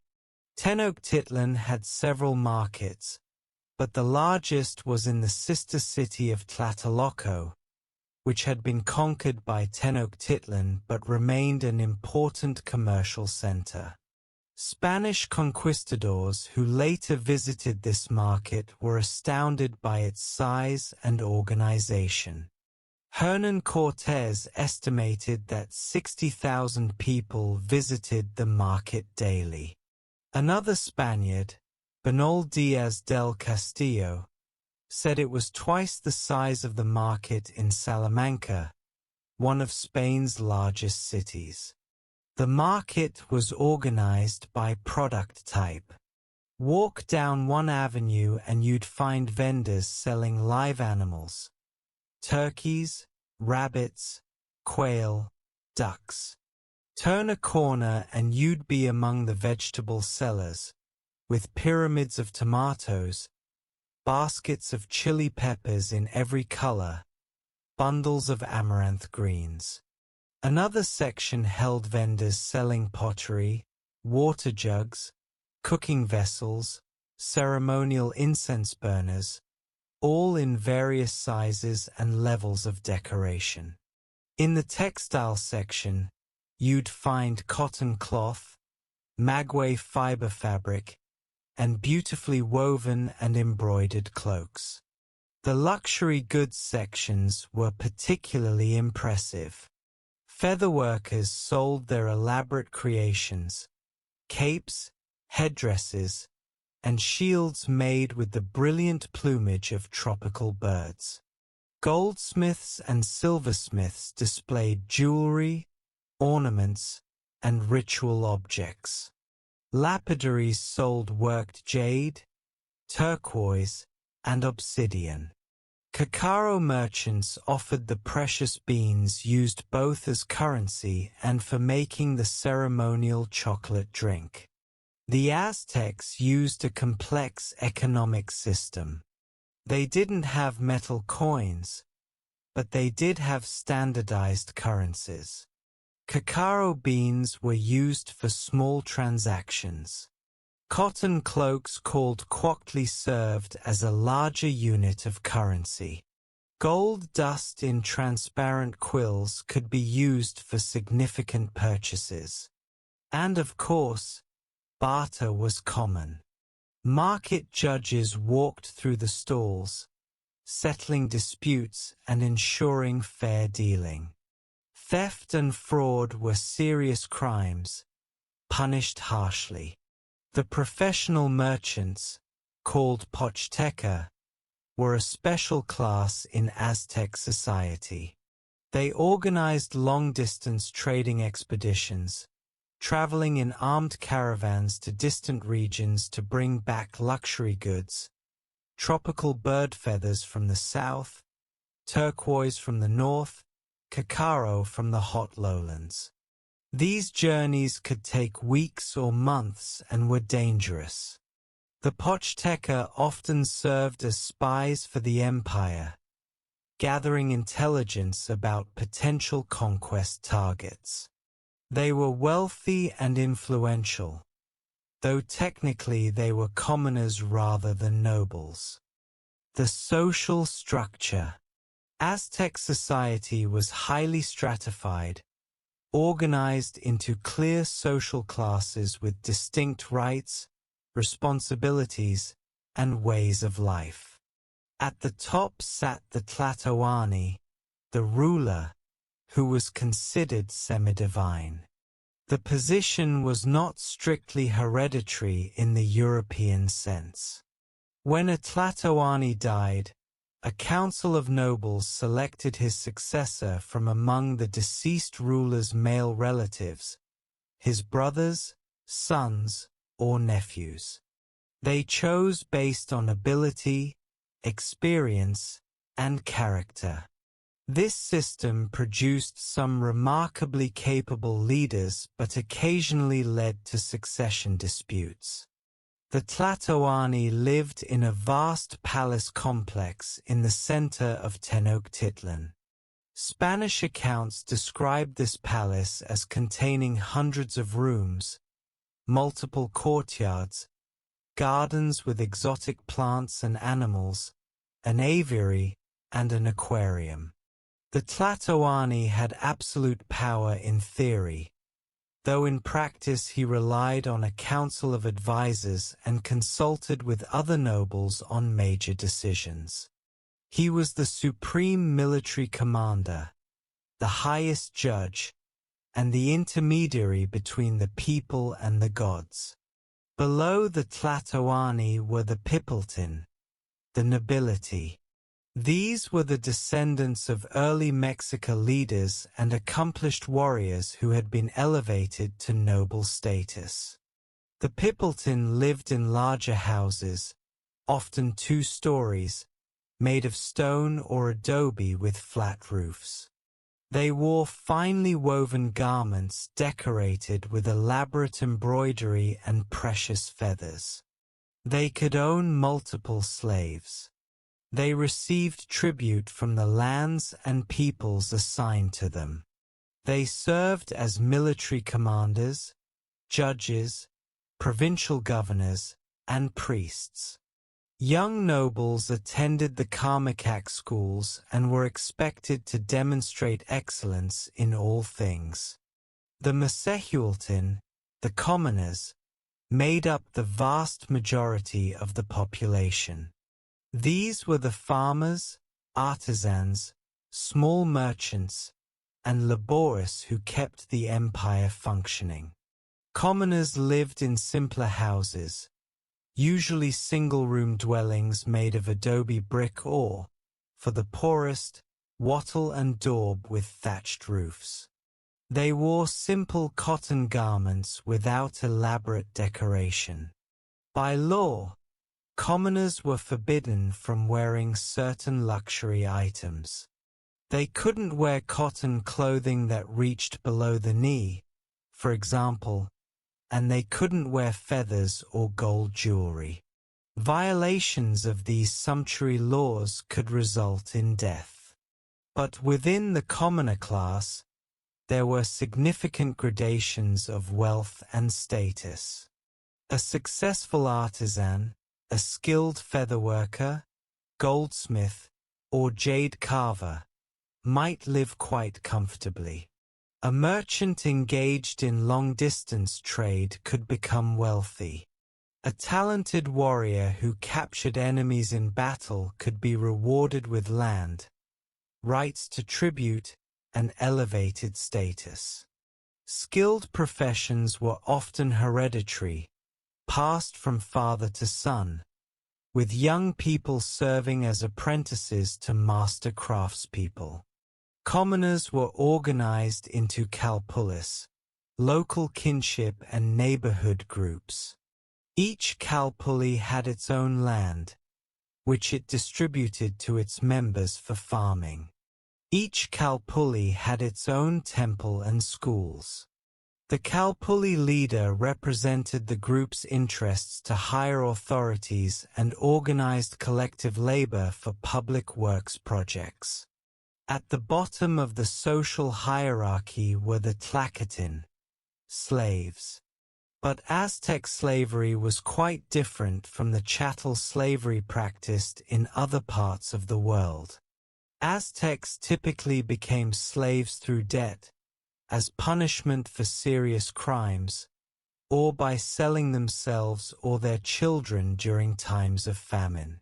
Slavery was not hereditary. The children of slaves were born free. Slaves could own property, marry free people, and even own slaves themselves. A slave could buy their freedom by repaying their debt. Some slaves, particularly those captured in war or purchased for ritual purposes, might be sacrificed, but domestic slaves often lived and worked alongside their owners and were considered part of the household. The rhythm of the year. The Aztec conception of time was complex and central to their worldview. They used 2 calendars simultaneously. The Zupohualli was a solar calendar of 365 days, divided into 18 months of 20 days each, plus 5 extra unlucky days at the end. This calendar governed the agricultural cycle and the major religious festivals. The tonal Pohualli was a sacred calendar of 260 days, used for divination and determining auspicious dates. It consisted of 20-day signs combined with numbers from 1 to 13, cycling through all possible combinations. Each day had specific qualities and was governed by particular gods. A person's birthday in the tonal Pohualli determined important aspects of their personality and destiny. These 2 calendars ran simultaneously, like 2 gears of different sizes. Any given day had both a Zupohualli date and a tonal Pohualli date. The 2 calendars aligned in the same configuration only once every 52 years. A complete cycle called a Zumolpili or binding of the years. This 52-year cycle was profoundly significant. Each time a cycle ended, there was fear that the world might end, that the sun might not rise again. The new fire ceremony, held at the completion of each 52-year cycle, was one of the most important rituals in Aztec religion. In preparation, all fires throughout the empire were extinguished. People destroyed old pottery and belongings. Houses were cleaned thoroughly. Pregnant women were locked indoors with masks over their faces, as it was feared they might transform into animals if the sun failed to rise. On the appointed night, priests climbed to the top of the hill of the star outside Tenochtitlan. At midnight, they watched the stars. If the Pleiades constellation continued across the sky, it meant the world would continue for another 52 years. A new fire was kindled on the chest of a sacrificial victim, and from this fire, torches were lit and carried throughout the empire, rekindling all the hearths and temples. Relief and celebration followed. Throughout the year, numerous festivals marked the agricultural calendar and honored different gods. The festival of Tlacaxipehualistli in early spring honored Xipe Totec, the god of vegetation and renewal. During this festival, Priests wore the flayed skins of sacrificial victims, symbolizing the renewal of vegetation and the earth's new covering each spring. In Quetzalcoatl, a summer festival, priests and people ate a porridge of maize and beans, and ritual races were held. Tlaxoquimico, in summer, was a flower festival where people made offerings of flowers to the gods. Quecholi, in autumn, was dedicated to hunting and the god Mixcoatl. These festivals involved feasting, dancing, music, mock battles, and various forms of sacrifice. The priests were responsible for maintaining this complex ceremonial calendar. They studied the stars and planets, tracking their movements to determine proper times for rituals. They maintained the sacred fire that burned constantly in the temples. They performed the daily rituals, offerings of incense, self-sacrifice through bloodletting, chanting of prayers and hymns. The priests lived austere lives. Those serving Quetzalcoatl never cut their hair and painted themselves black. Those serving Tlaloc painted themselves blue and black. All priests practiced self-sacrifice regularly, pricking themselves with maguey thorns or stingray spines and offering their blood to the gods. Religious beliefs and the gods. To understand the Aztecs, one must understand that religion permeated every aspect of their lives. It was not a separate sphere of activity but was woven into politics, warfare, agriculture, art, family life, and individual identity. The Aztecs were deeply religious in a way that can be difficult for modern people to fully grasp. The Aztec universe was fundamentally dualistic and balanced. Everything had both creative and destructive aspects. Gods embodied both beneficent and fearsome qualities. The universe existed in a precarious balance that required constant maintenance through human action and ritual. The Aztecs believed they lived in the fifth sun, the fifth era of creation. For previous worlds had existed, each governed by a different sun, and each had been destroyed. The first world ended in jaguars devouring everything. The second ended in hurricanes. The third ended in fiery rain. The fourth ended in floods. The current fifth sun would eventually end in earthquakes. The Aztecs believed their ritual actions, particularly human sacrifice, helped sustain this fifth sun and delay the inevitable destruction. The Aztec pantheon included hundreds of deities, but certain gods were particularly important. Let's meet some of them, understanding that we can only scratch the surface of their complex mythologies and attributes.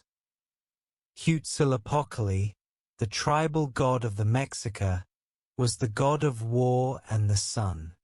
He was often depicted as a warrior wearing a hummingbird helmet, carrying a turquoise snake staff, and wielding weapons.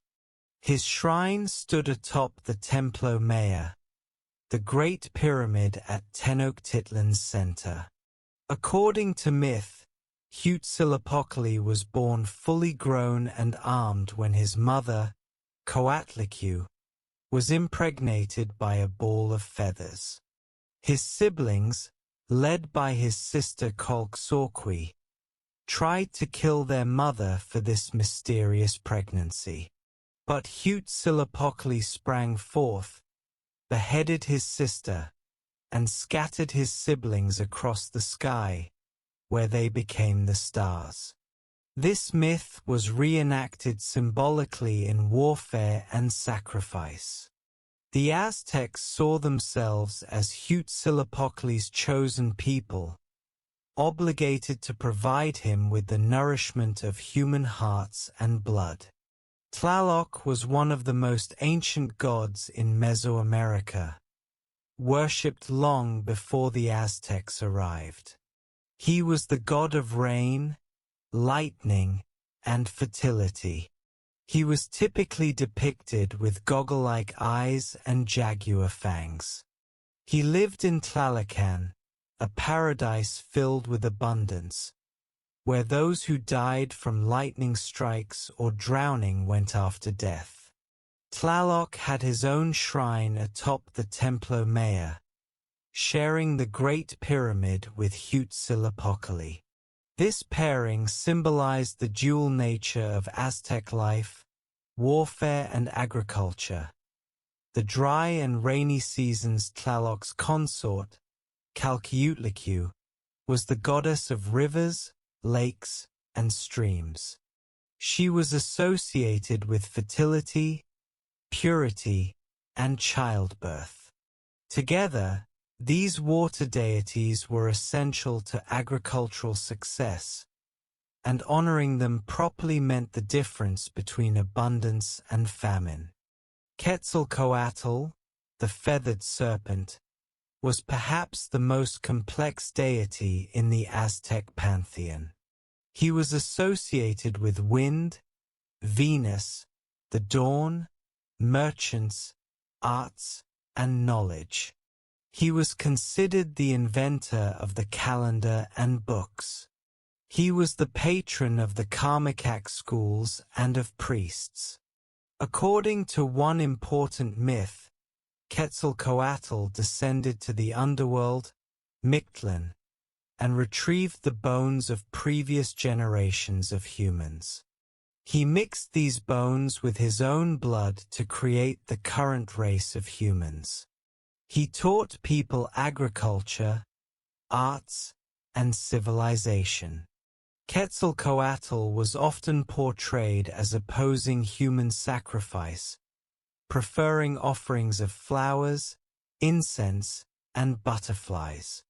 His cult center was at Cholula, one of Mesoamerica's most ancient cities, where a massive pyramid stood in his honor. Tezcatlipoca, whose name means smoking mirror, was the god of the night sky, sorcery, destiny, war, and rulership.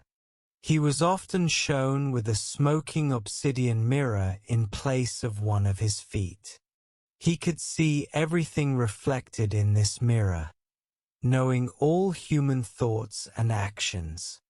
Tezcatlipoca was often portrayed as the rival of Quetzalcoatl, representing opposite principles. Where Quetzalcoatl represented light, learning, and order, Tezcatlipoca represented darkness, change, and chaos.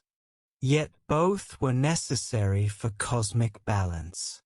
Tezcatlipoca was associated with the jaguar, one of the most powerful symbols in Mesoamerican culture. The elite warrior orders, the jaguar warriors, were under his patronage. Xipe-Totec, whose name means Our Lord the Flayed One, was the god of agriculture, vegetation, the seasons, rebirth, and craftsmanship. He was typically depicted wearing the flayed skin of a sacrificial victim, representing the renewal of vegetation and the new covering of the earth each spring. His festival, Tlacaxipehulistli, involved gladiatorial combats and the sacrifice of captive warriors. Afterward, priests wore the victims' skins for 20 days before burying them in a temple chamber. While these practices seem gruesome to modern sensibilities, they had deep symbolic meaning related to agricultural cycles and renewal. Coatlicue, whose name means she of the serpent skirt, was the earth goddess and mother of Huitzilopochtli. She was often depicted wearing a skirt made of writhing snakes, with a necklace of human hearts and hands. She represented the earth's duality, both life-giving and death-dealing, both nurturing mother and devouring monster. Mictlantecuhtli and Mictlantecuhtli were the lord and lady of Mictlan, the underworld. Mictlantecuhtli was typically shown as a skeletal figure with a skull face, often wearing elaborate headdresses. The journey to Mictlan after death took 4 years and involved traversing 9 levels, each with its own challenges: crossing rivers, climbing mountains, enduring cold winds. Not everyone went to Mictlan. Warriors who died in battle or were sacrificed went to the House of the Sun, accompanying the sun on its daily journey for 4 years before returning to Earth as hummingbirds or butterflies. Women who died in childbirth also went to the House of the Sun. Those who drowned or were killed by lightning went to Tlalocan, Tlaloc's paradise. Only those who died ordinary deaths went to Mictlan. The concept of human sacrifice, which looms so large in outsiders' perceptions of Aztec religion, must be understood in its religious context, not judged solely by modern moral standards. The Aztecs believed the gods had sacrificed themselves to create the world and sustain it. The myth told how the gods gathered at Teotihuacan in darkness after the 4th sun had been destroyed. 2 gods, Nanahuatzin and Texistecatl, threw themselves into a great fire and emerged transformed into the sun and moon. But the sun would not move across the sky. The other gods realized they too must sacrifice themselves to give the sun the energy to move. Only through their sacrifice did the 5th sun begin its journey. Humanity, the Aztecs believed, owed a blood debt to the gods. Just as the gods had sacrificed themselves to create and sustain the world, humans must sacrifice themselves to maintain cosmic order and keep the sun moving across the sky. This was not seen as cruel or evil, but as a sacred duty and even an honor. Those chosen for sacrifice were often treated with great reverence for a time before their deaths. Some were given the role of impersonating a god, living in luxury and being treated as divine for a year before their sacrifice. The methods of sacrifice varied depending on the god being honored and the ritual calendar. The most common method involved laying the victim on a stone, holding them down, and cutting open the chest to remove the still beating heart. The heart was offered to the sun, and the body might be thrown down the pyramid steps. But there were other methods. Children might be sacrificed to Tlaloc by drowning or leaving them to die of exposure in caves. Their tears were considered precious offerings to the rain god. Gladiatorial sacrifice involved tying a captive warrior to a stone and having him fight against fully armed Aztec warriors with only wooden weapons. Arrow sacrifice involved binding someone to a wooden frame and shooting them with arrows, their blood falling to the earth like rain. These practices were deeply embedded in Aztec religious cosmology and were seen as necessary for cosmic maintenance. The scale of sacrifice is debated among scholars. Some sources claim enormous numbers, such as the dedication of the rebuilt Templo Mayor in 1487, which some accounts say involved the sacrifice of 80,400 captives over 4 days. Most modern historians consider such numbers greatly exaggerated, perhaps by a factor of 10 or more. But even more conservative estimates suggest that thousands of people were sacrificed annually across the Aztec Empire. Many of these were captive warriors from enemy states, taken specifically for this purpose. The arts and crafts.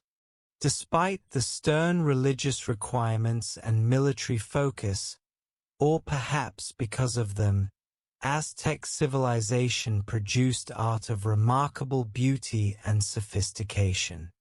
Art was not separate from religion and politics but intimately connected to both. Featherwork was one of the most prized art forms. Master featherworkers, called Amanteca, created elaborate capes, headdresses, shields, and banners using the brilliant plumage of tropical birds. The most valued feathers came from the Quetzal bird, whose iridescent green tail feathers could be longer than a person's arm. These feathers were worth more than gold. Other valued feathers came from parrots, spoonbills, hummingbirds, and other tropical species. Creating a single feathered cape could take months or even years. The artisan would first create a backing of maguey fiber or cotton, then carefully attach each tiny feather using plant-based adhesives, creating intricate patterns and images. The finest pieces were works of art comparable to the best paintings of Renaissance Europe. Goldsmithing and silversmithing had reached high levels of refinement. Aztec metalworkers used the lost wax casting method to create intricate pieces, jewelry, ornaments, ceremonial objects. They could create gold lip plugs and ear spools worn by nobles, golden bells that rang with different tones, silver feathers for headdresses, and elaborate pectorals showing gods or animals. The Spaniards, focused primarily on the monetary value of precious metals, melted down most Aztec goldwork, but the few surviving pieces in museums show extraordinary skill. Stone carving produced monumental sculptures and intricate small objects. The most famous Aztec sculpture is probably the Sunstone, sometimes called the Aztec Calendar Stone, a massive circular monument 12 feet across and weighing about 24 tons. Carved during the reign of Axayacatl in the late 15th century, it shows the face of Tanatia, the sun god, at the center, surrounded by symbols representing the 4 previous suns and the current 5th sun, along with complex calendrical and cosmological information. Other remarkable stone sculptures include the colossal statue of Coatlicue, the earth goddess, showing her wearing her serpent skirt and necklace of human hearts. There's also the Calxorqui stone, a massive circular relief showing the dismembered goddess, which was discovered at the base of the Templo Mayor in 1978. Pottery ranged from simple domestic wares to elaborate ceremonial vessels. Aztec potters created everything from basic cooking pots to polychrome serving bowls with intricate painted designs. They made large storage jars, incense burners shaped like deities, funeral urns, and elaborate effigy vessels shaped like animals or gods. The distinctive orange-on-buff pottery of the Aztecs is recognizable to archaeologists throughout their former territories. The Aztecs also created books, called codices, though unfortunately most were destroyed by Spanish missionaries who viewed them as idolatrous. The surviving codices show the sophistication of Aztec writing and art. They were made of bark paper or deerskin, folded like a screen, and painted with both pictographic symbols and stylized images. Some recorded historical events, showing the conquests of different rulers. Others contained ritual and religious information. Still others recorded tribute obligations, showing what each conquered city owed to Tenochtitlan. The codices used a combination of pictographic and logographic writing, pictures representing objects or ideas, and symbols representing sounds or concepts. It was not a fully phonetic alphabet, but it was a sophisticated writing system capable of recording complex information. Music and dance were integral to Aztec religious and social life. The Aztecs used drums, flutes, trumpets made from conch shells, and various rattles and percussion instruments. The most important drum was the huhuatl, a tall cylindrical drum played with the hands, and the teponaztli, a horizontal drum carved from a log with two tongues that produced different pitches when struck. Professional musicians trained for years. Songs and dances were carefully choreographed and often told stories from mythology or history.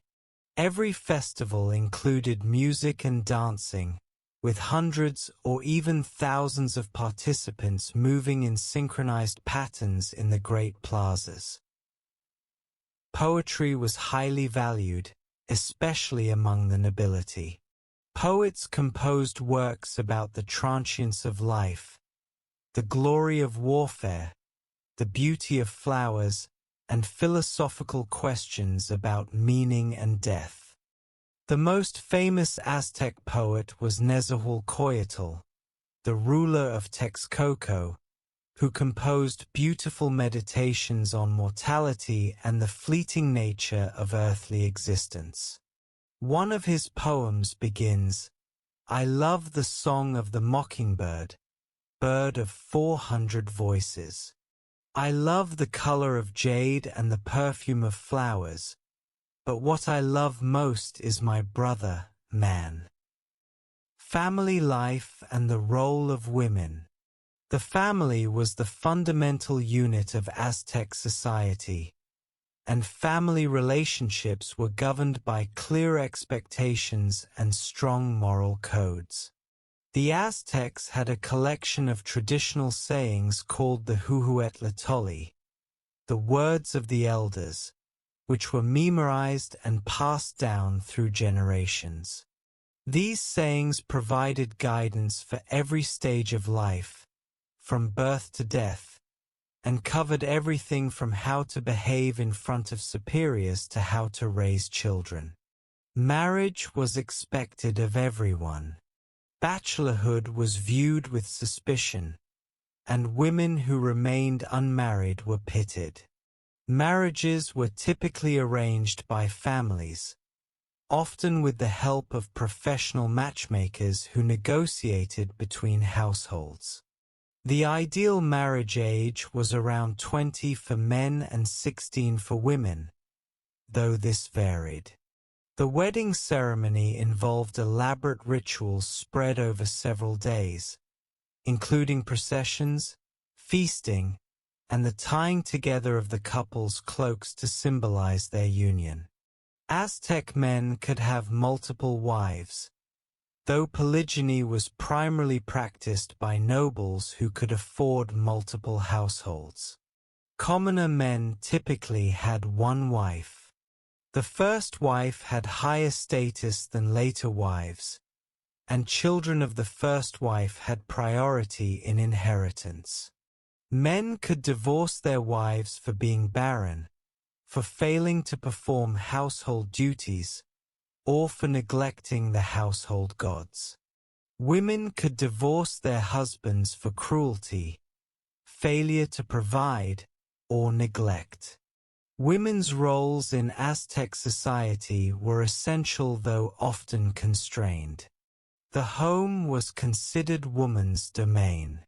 Women were responsible for grinding maize, cooking, weaving cloth, raising children, and maintaining the household.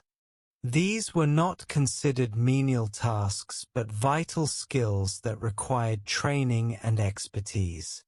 A woman who couldn't weave well or make good tortillas brought shame on her family.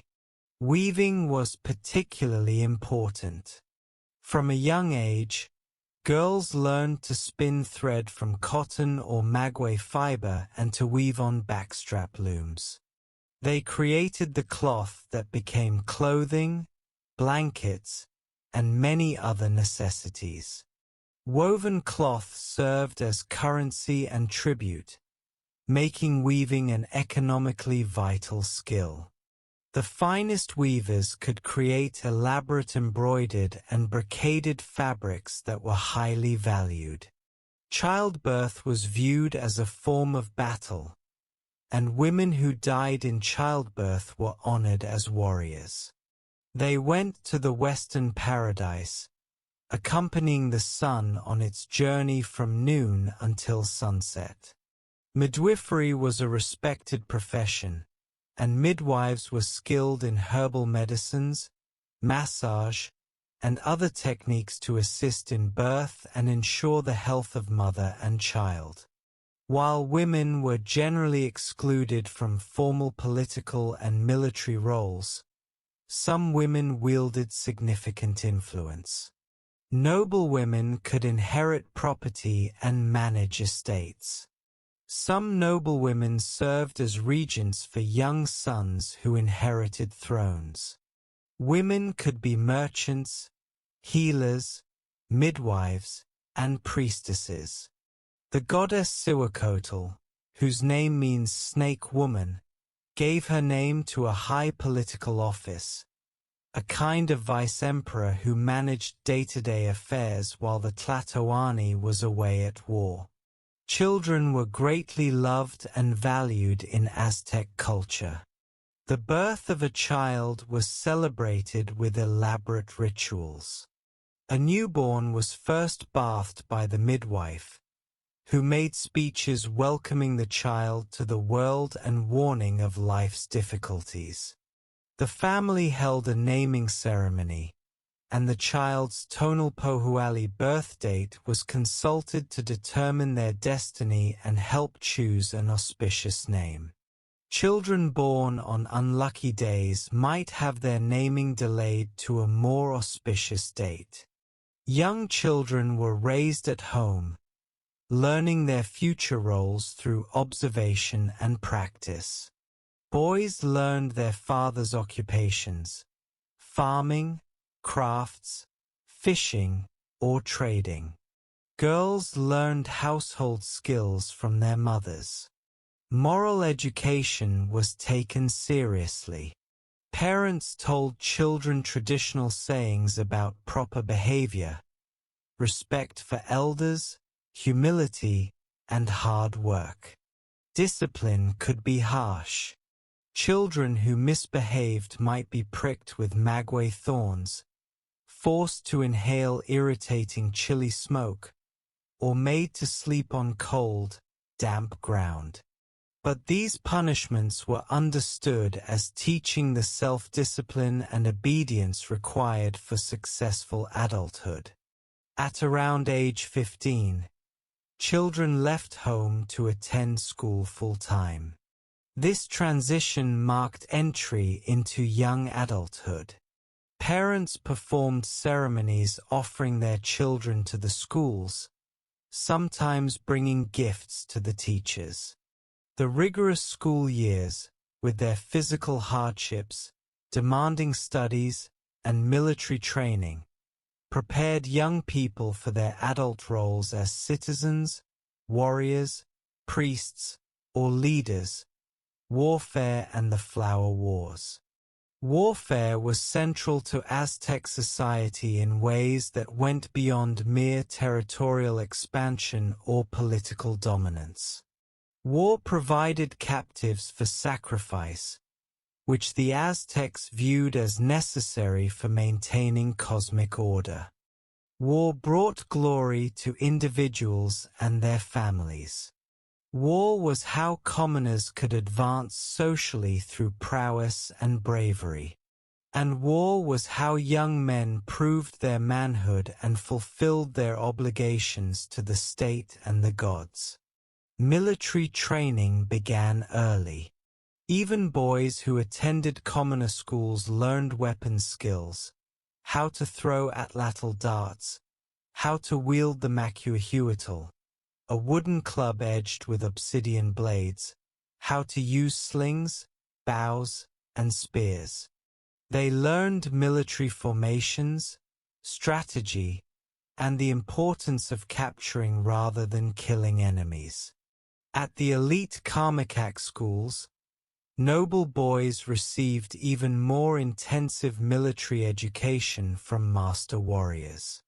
A young warrior's status depended on how many captives he took in battle.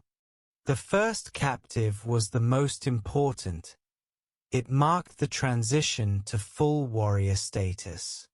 With subsequent captives, a warrior earned increasingly prestigious titles, better equipment, distinctive insignia, and the right to wear certain clothing and ornaments. The most accomplished warriors became members of elite orders, the Jaguar warriors and the Eagle warriors.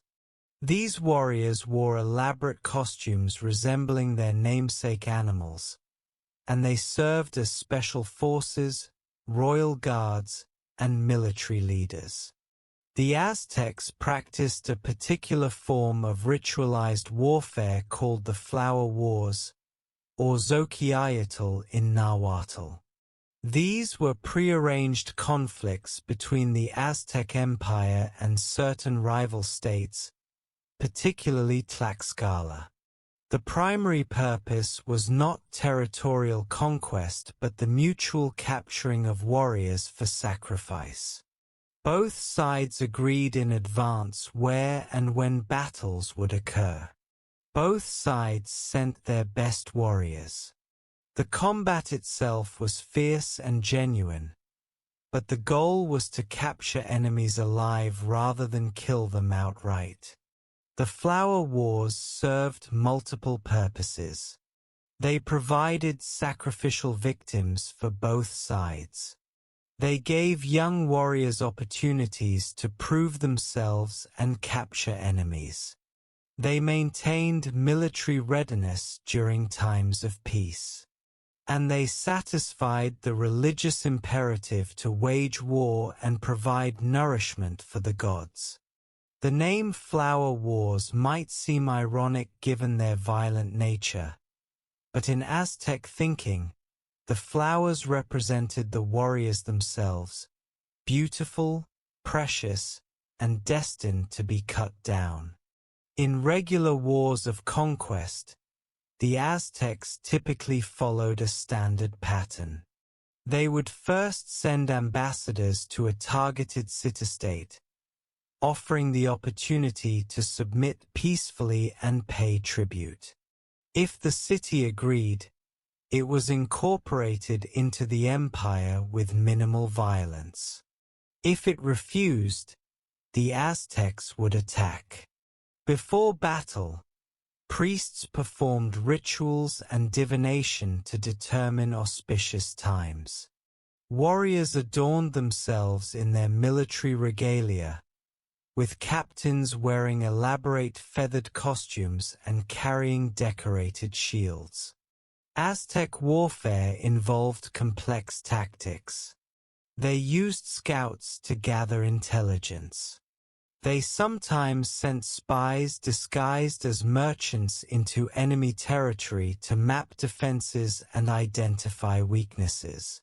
They employed ambushes, feigned retreats, and flanking maneuvers. They coordinated attacks with signal drums and conch shell trumpets. Despite lacking metal weapons or horses, Aztec warriors were formidable opponents who conquered an empire stretching from coast to coast. After victory, the Aztecs demanded tribute and often installed governors or tributary relationships, but they typically allowed local rulers to remain in place as long as they acknowledged Aztec sovereignty and paid their tribute. This indirect rule was efficient but created resentment. Many subject peoples secretly hoped for an opportunity to break free from Aztec domination, a factor that would prove crucial when the Spanish arrived. The Great Temple and the Sacred Center. At the heart of Tenochtitlan stood the ceremonial precinct, a walled square roughly 500 meters on each side. This sacred space contained temples, schools, ball courts, and other important religious and civic buildings. The most important structure was the Templo Mayor, the Great Temple, which dominated the city's skyline. The Templo Mayor was a massive pyramid with dual shrines at its summit, one dedicated to Huitzilopochtli and one to Tlaloc. This architectural design embodied the duality central to Aztec worldview: war and agriculture, sun and rain, dry season and wet season. The pyramid rose in stages, having been rebuilt and expanded multiple times over the centuries. Each time a new Tlatoani came to power, he would often expand the temple, building a new layer over the old one, much like the rings of a tree recording growth over time.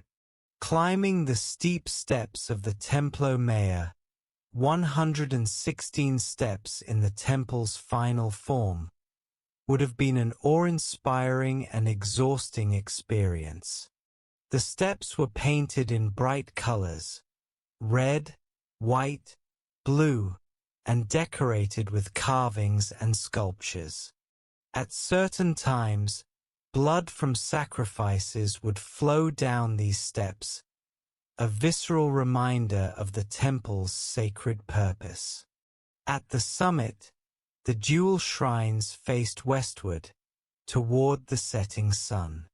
Huitzilopochtli's shrine was painted red and decorated with images of warfare and conquest. Tlaloc's shrine was painted blue and white and decorated with images of water and fertility. Between them was the sacrificial stone where many rituals were performed. On clear days, one could see across the entire valley from this height: the surrounding mountains, the lakes, the causeways, the chinampas, and the city spreading out below.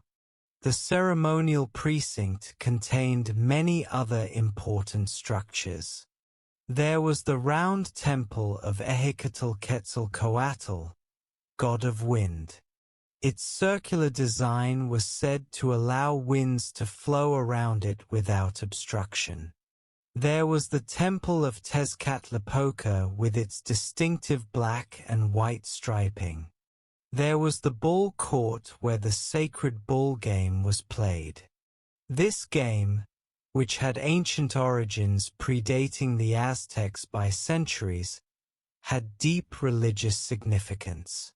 Players used their hips, thighs, and upper arms to keep a heavy rubber ball in play, trying to pass it through stone rings set high on the court walls. The game might represent the movement of celestial bodies or the eternal struggle between day and night, life and death.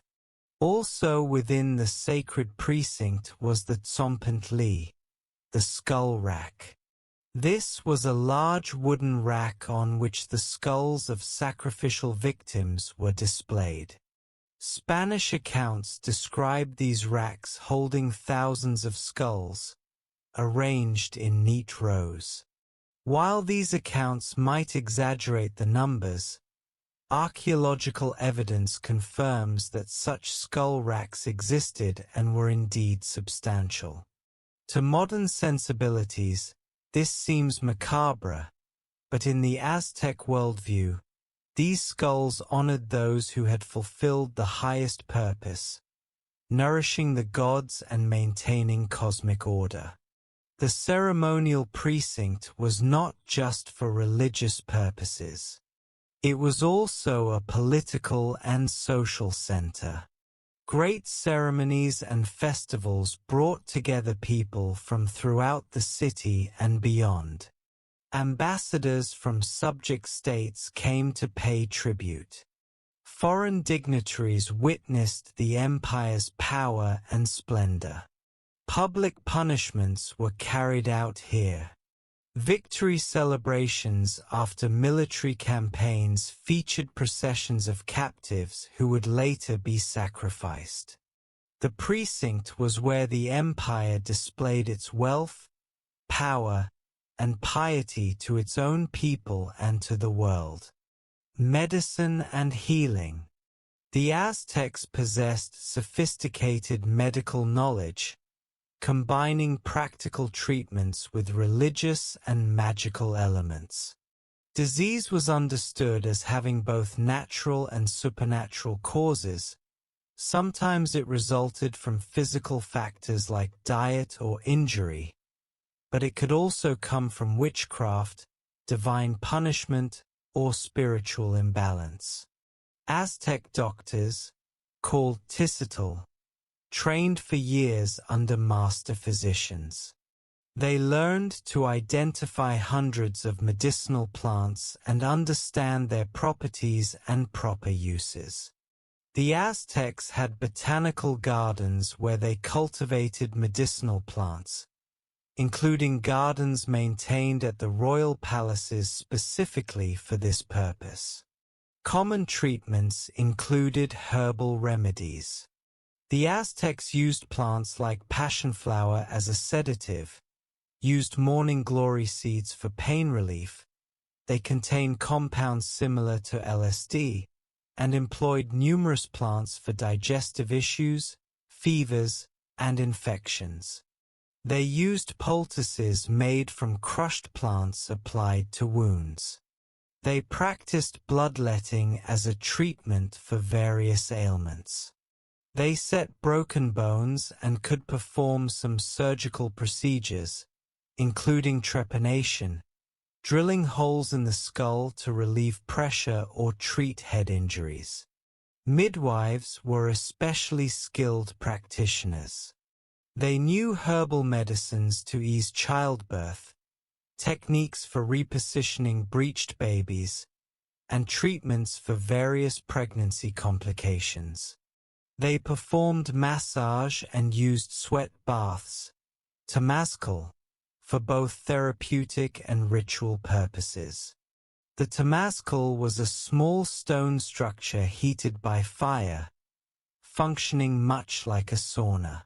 Steam baths were used for healing, for ritual purification, and for bathing. Mental and emotional illnesses were also recognized and treated. Some conditions were attributed to divine displeasure and required ritual remedies, offerings, prayers, confession of sins. Other conditions were treated with psychoactive plants. The Aztecs used peyote, various mushroom species, and other plants in carefully controlled settings for healing and divination. The Aztecs also recognized contagious diseases and attempted to prevent their spread, though they lacked knowledge of germ theory. They emphasized cleanliness. Most people bathed daily, a practice that shocked the Spanish, who bathed far less frequently. Cities had sanitation systems with public latrines. Human waste was collected and used as fertilizer for chinampas. Streets were swept daily. This attention to cleanliness contributed to public health, even if the underlying scientific reasoning wasn't fully understood. The coming of the Spanish. In 1519, the established order of the Aztec world was shattered by the arrival of strangers from across the Eastern Sea. Hernán Cortés, leading a Spanish expedition, landed on the Gulf coast of Mexico with about 600 men, 16 horses, and several cannons. The Spaniards were interested in gold, glory, and spreading Christianity. They had already established a presence in the Caribbean islands and had heard rumors of a wealthy empire to the west. The arrival of the Spanish created enormous confusion and fear among the people of the coast. The horses were terrifying. There were no horses in the Americas before European contact. The guns and cannons created thunderous noise and could kill from a distance in ways that seemed supernatural. The Spanish wore metal armor that Aztec weapons couldn't easily penetrate. Some coastal peoples initially wondered if these bearded strangers might be gods or supernatural beings. Cortés proved to be a shrewd and ruthless leader. He quickly learned about the political situation in central Mexico. He discovered that many peoples resented Aztec domination and would welcome allies against Tenochtitlan. He forged alliances with these groups, particularly the Tlaxcalans, who had maintained their independence against Aztec expansion through constant warfare. The Tlaxcalans, seeing an opportunity to strike at their hated enemies, allied with Cortés and provided thousands of warriors. Cortés also benefited from translation help. A Nahua woman named Malintzin, whom the Spanish called Dona Marina, became his translator and advisor. She spoke Nahuatl and learned Spanish quickly, enabling communication between Cortés and the various Mexican peoples. Later historians have viewed Malintzin variously, as a victim who made the best of terrible circumstances, as a skilled diplomat navigating a complex political situation, or as a traitor to her people. Her role was certainly pivotal. Reports of these strange visitors reached Moctezuma II in Tenochtitlan. He was the Tlatoani at the time, having ruled since 1502. Moctezuma was by all accounts a capable but cautious leader. He sent ambassadors to meet Cortés, bearing gifts of gold and fine cloth, partly as diplomatic courtesy and partly, perhaps, in hopes of persuading the strangers to stay away. The gold, of course, only intensified Spanish interest. There's a famous legend that Moctezuma believed Cortés might be Quetzalcoatl returned. Some versions of Quetzalcoatl's myth said he had sailed away to the east on a raft of serpents, promising to return in a year called One Reed. By a remarkable coincidence, 1519 was a year one reed in the Aztec calendar. Cortés's arrival from the east in ships might have seemed to fulfill this prophecy. However, many modern historians question whether Moctezuma actually believed this or whether it's a later invention that served to explain his initial hesitation to confront the Spanish militarily. In November 1519, Cortés and his forces, accompanied by thousands of Tlaxcalan allies, reached Tenochtitlan. They were allowed to enter the city peacefully. The Spaniards were amazed by what they saw. They'd never imagined such a magnificent city could exist in what they'd considered a barbaric land. Bernal Diaz del Castillo, one of Cortez's soldiers, later wrote, "When we saw so many cities and villages built in the water and other great towns on dry land and that straight and level causeway going towards Mexico City, we were amazed and said it was like the enchantments they tell of in the Book of Amadis, on account of the great towers and buildings rising from the water, and all built of masonry." Moctezuma received Cortez with diplomatic courtesy. He provided lodging for the Spanish in a palace belonging to his father. The Spanish were housed, fed, and given gifts. But this hospitality masked enormous tension. Within a few days, Cortez made an audacious move. He took Moctezuma prisoner. Under the pretense of hospitality, the Spanish essentially held the Tlatoani hostage in his own capital. For several months, a bizarre situation persisted. Moctezuma, though captive, continued to rule, issuing orders on Cortez's behalf. The Spanish explored the city, collected gold, and pressured Moctezuma to acknowledge the Spanish king's sovereignty and to convert to Christianity. The Mexican nobles and people grew increasingly angry at their ruler's captivity and apparent cooperation with the invaders.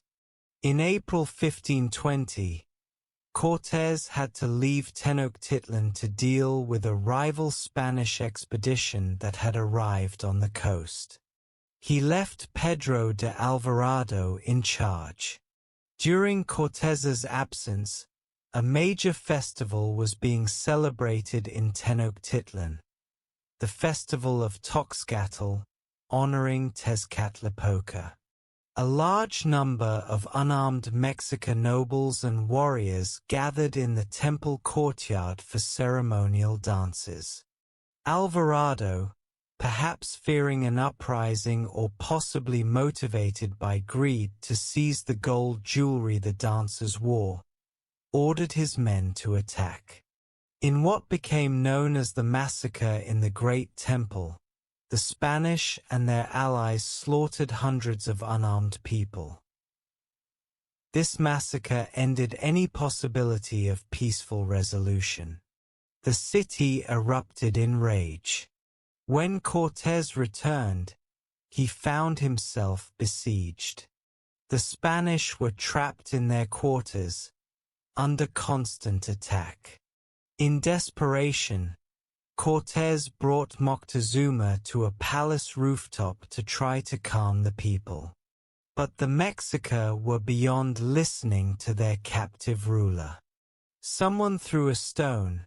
Accounts differ on whether it was an Aztec or a Spaniard, and Moctezuma was struck in the head. He died a few days later, though whether from the injury, Spanish murder, or other causes remains disputed. On the night of June 30th, 1520, a night the Spanish called La Noche Triste, the Night of Sorrows, Cortez and his forces attempted to flee the city. They tried to leave quietly in darkness, but they were discovered. As they retreated along the western causeway, Mexican warriors attacked from canoes and from the sides of the causeway. Many Spaniards drowned, weighed down by the gold they'd tried to carry. Hundreds of Spanish soldiers and thousands of their indigenous allies died. Cortez himself was wounded. It seemed the Aztec Empire had successfully expelled the invaders. But the Spanish and their allies regrouped. More reinforcements arrived from the coast. And crucially, disease began to spread through Tenochtitlan. The Spanish had brought smallpox, and the indigenous people had no immunity to this disease. A devastating epidemic swept through the city and beyond, killing thousands. Among the dead was Quitlahuac, who had become Tlatoani after Moctezuma's death. He ruled for only 80 days before succumbing to the disease. Cuauhtémoc, young and vigorous, became the next Tlatoani. He organized the defense of Tenochtitlan with skill and determination. But the situation was increasingly desperate.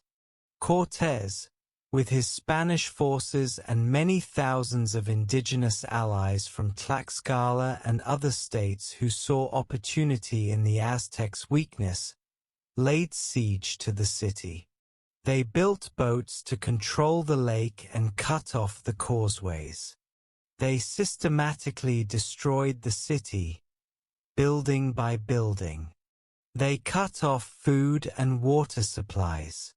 For months, the defenders held out with remarkable courage. They fought street by street, canal by canal. Women and children fought alongside warriors, throwing stones from rooftops, operating makeshift barricades. But hunger, disease, and exhaustion wore them down. On August 13, 1521, after 93 days of siege, Cuauhtémoc was captured while trying to flee by canoe. With his capture, organized resistance ended.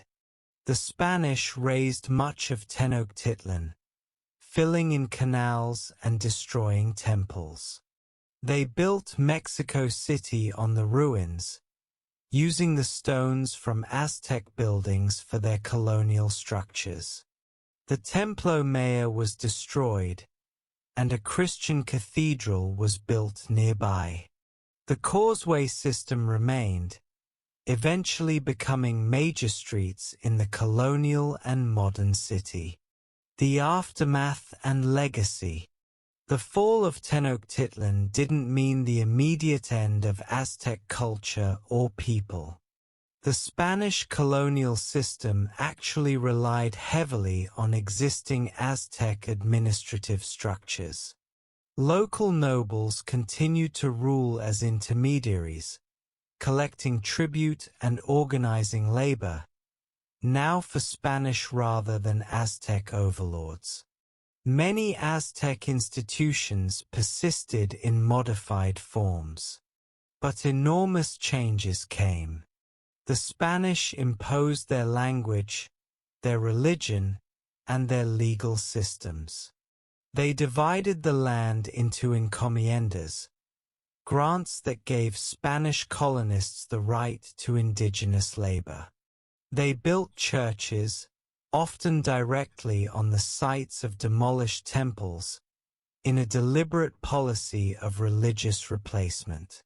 Catholic priests set about converting the indigenous population, sometimes by persuasion, sometimes by force. Many aspects of Aztec religion were forcibly suppressed. Human sacrifice ended immediately. The old gods were declared demons. Temples were destroyed or converted to churches. Codices were burned as idolatrous.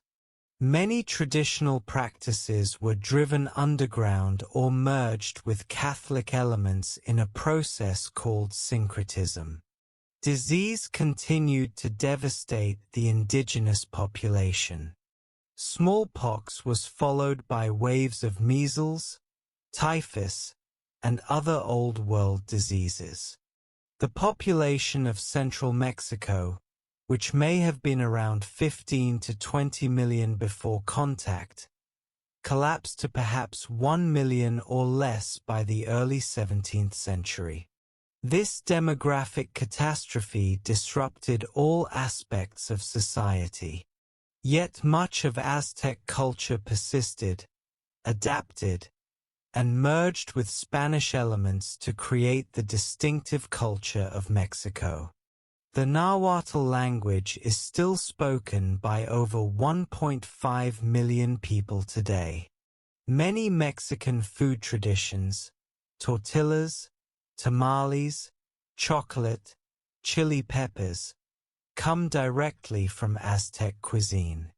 Agricultural techniques like chinampas are still used in parts of Mexico. Mexican art, music, and cultural identity draw heavily on Aztec heritage. The Virgin of Guadalupe, Mexico's most important Catholic symbol, appeared according to tradition at Tepeyac, the same hill where the Aztec goddess Tenantzin was worshipped. Many scholars see this as an example of syncretism, the merging of Aztec and Catholic religious elements. Similarly, the Day of the Dead, while a Catholic observance, incorporates elements from pre-Columbian death rituals. Modern Mexico has embraced the Aztec past as a source of national identity. The symbol on Mexico's flag, an eagle perched on a cactus, devouring a serpent, comes directly from the Aztec foundation myth. Aztec art and architecture influence Mexican design. Aztec history is taught in schools. The ruins of the Templo Mayor, discovered in 1978 during electrical work in downtown Mexico City, have been excavated and turned into a museum visited by millions. The word Aztec itself reminds us of their legacy. It comes from Aztlan, that mythical homeland from which the Mexica began their long journey. And Mexica gave us Mexico. So every time someone says the name of the modern nation, they invoke the name of those ancient people who built a city on a lake and created one of history's great civilizations. Reflection. The story of the Aztecs is complex and sometimes contradictory. They were builders who created remarkable cities and sophisticated agricultural systems. They were artists who produced works of great beauty. They were educators who valued learning and established universal schooling. They were engineers who solved seemingly impossible problems.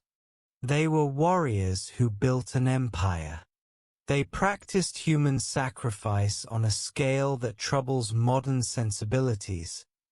Yet they did so within a religious framework where such actions were seen as necessary and sacred.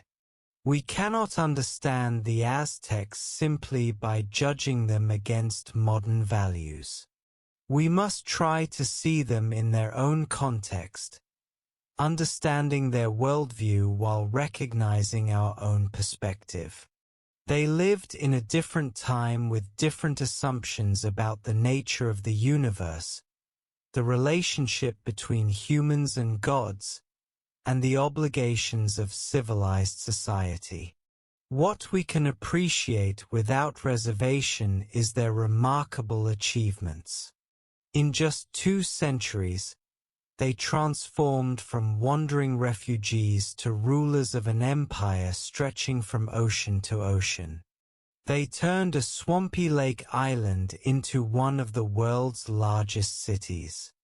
They developed agricultural techniques so effective that they're still used today. They created art of extraordinary beauty.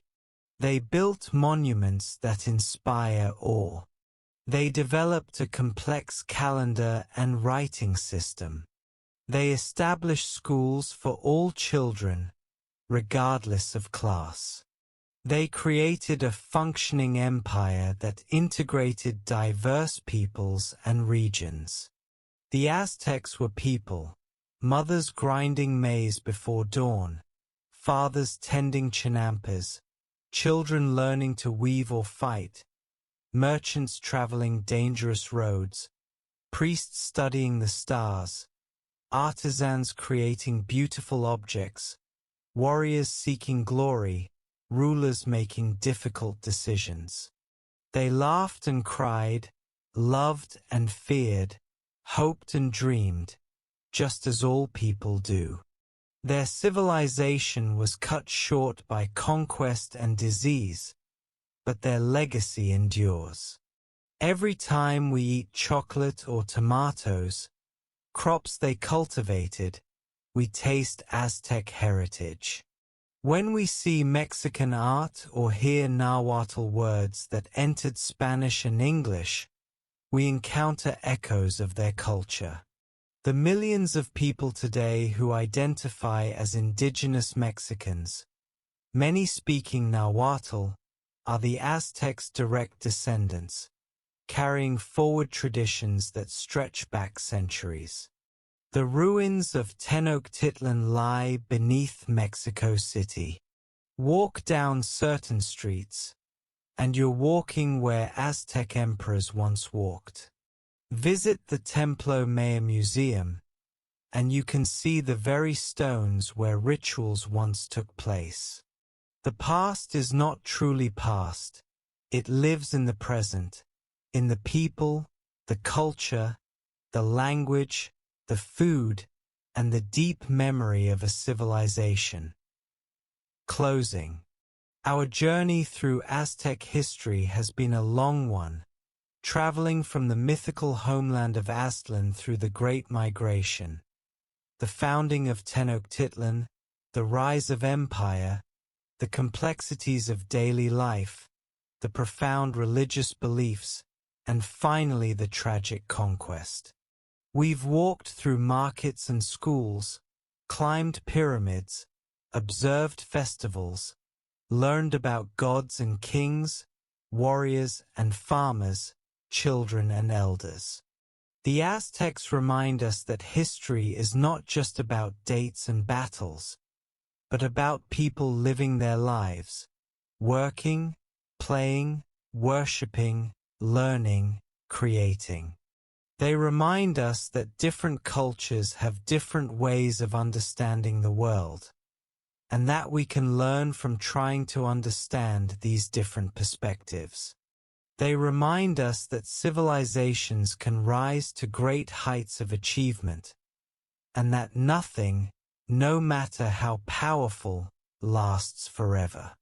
As you drift off now, perhaps you can imagine for a moment what it might have been like to live in that world, to wake in a city built on water, to see the sun rise over the mountains, to hear the sounds of a great marketplace, to smell incense from the temples, to live in a time when the world was younger and different, when Tenochtitlan stood in all its glory on its island in the lake.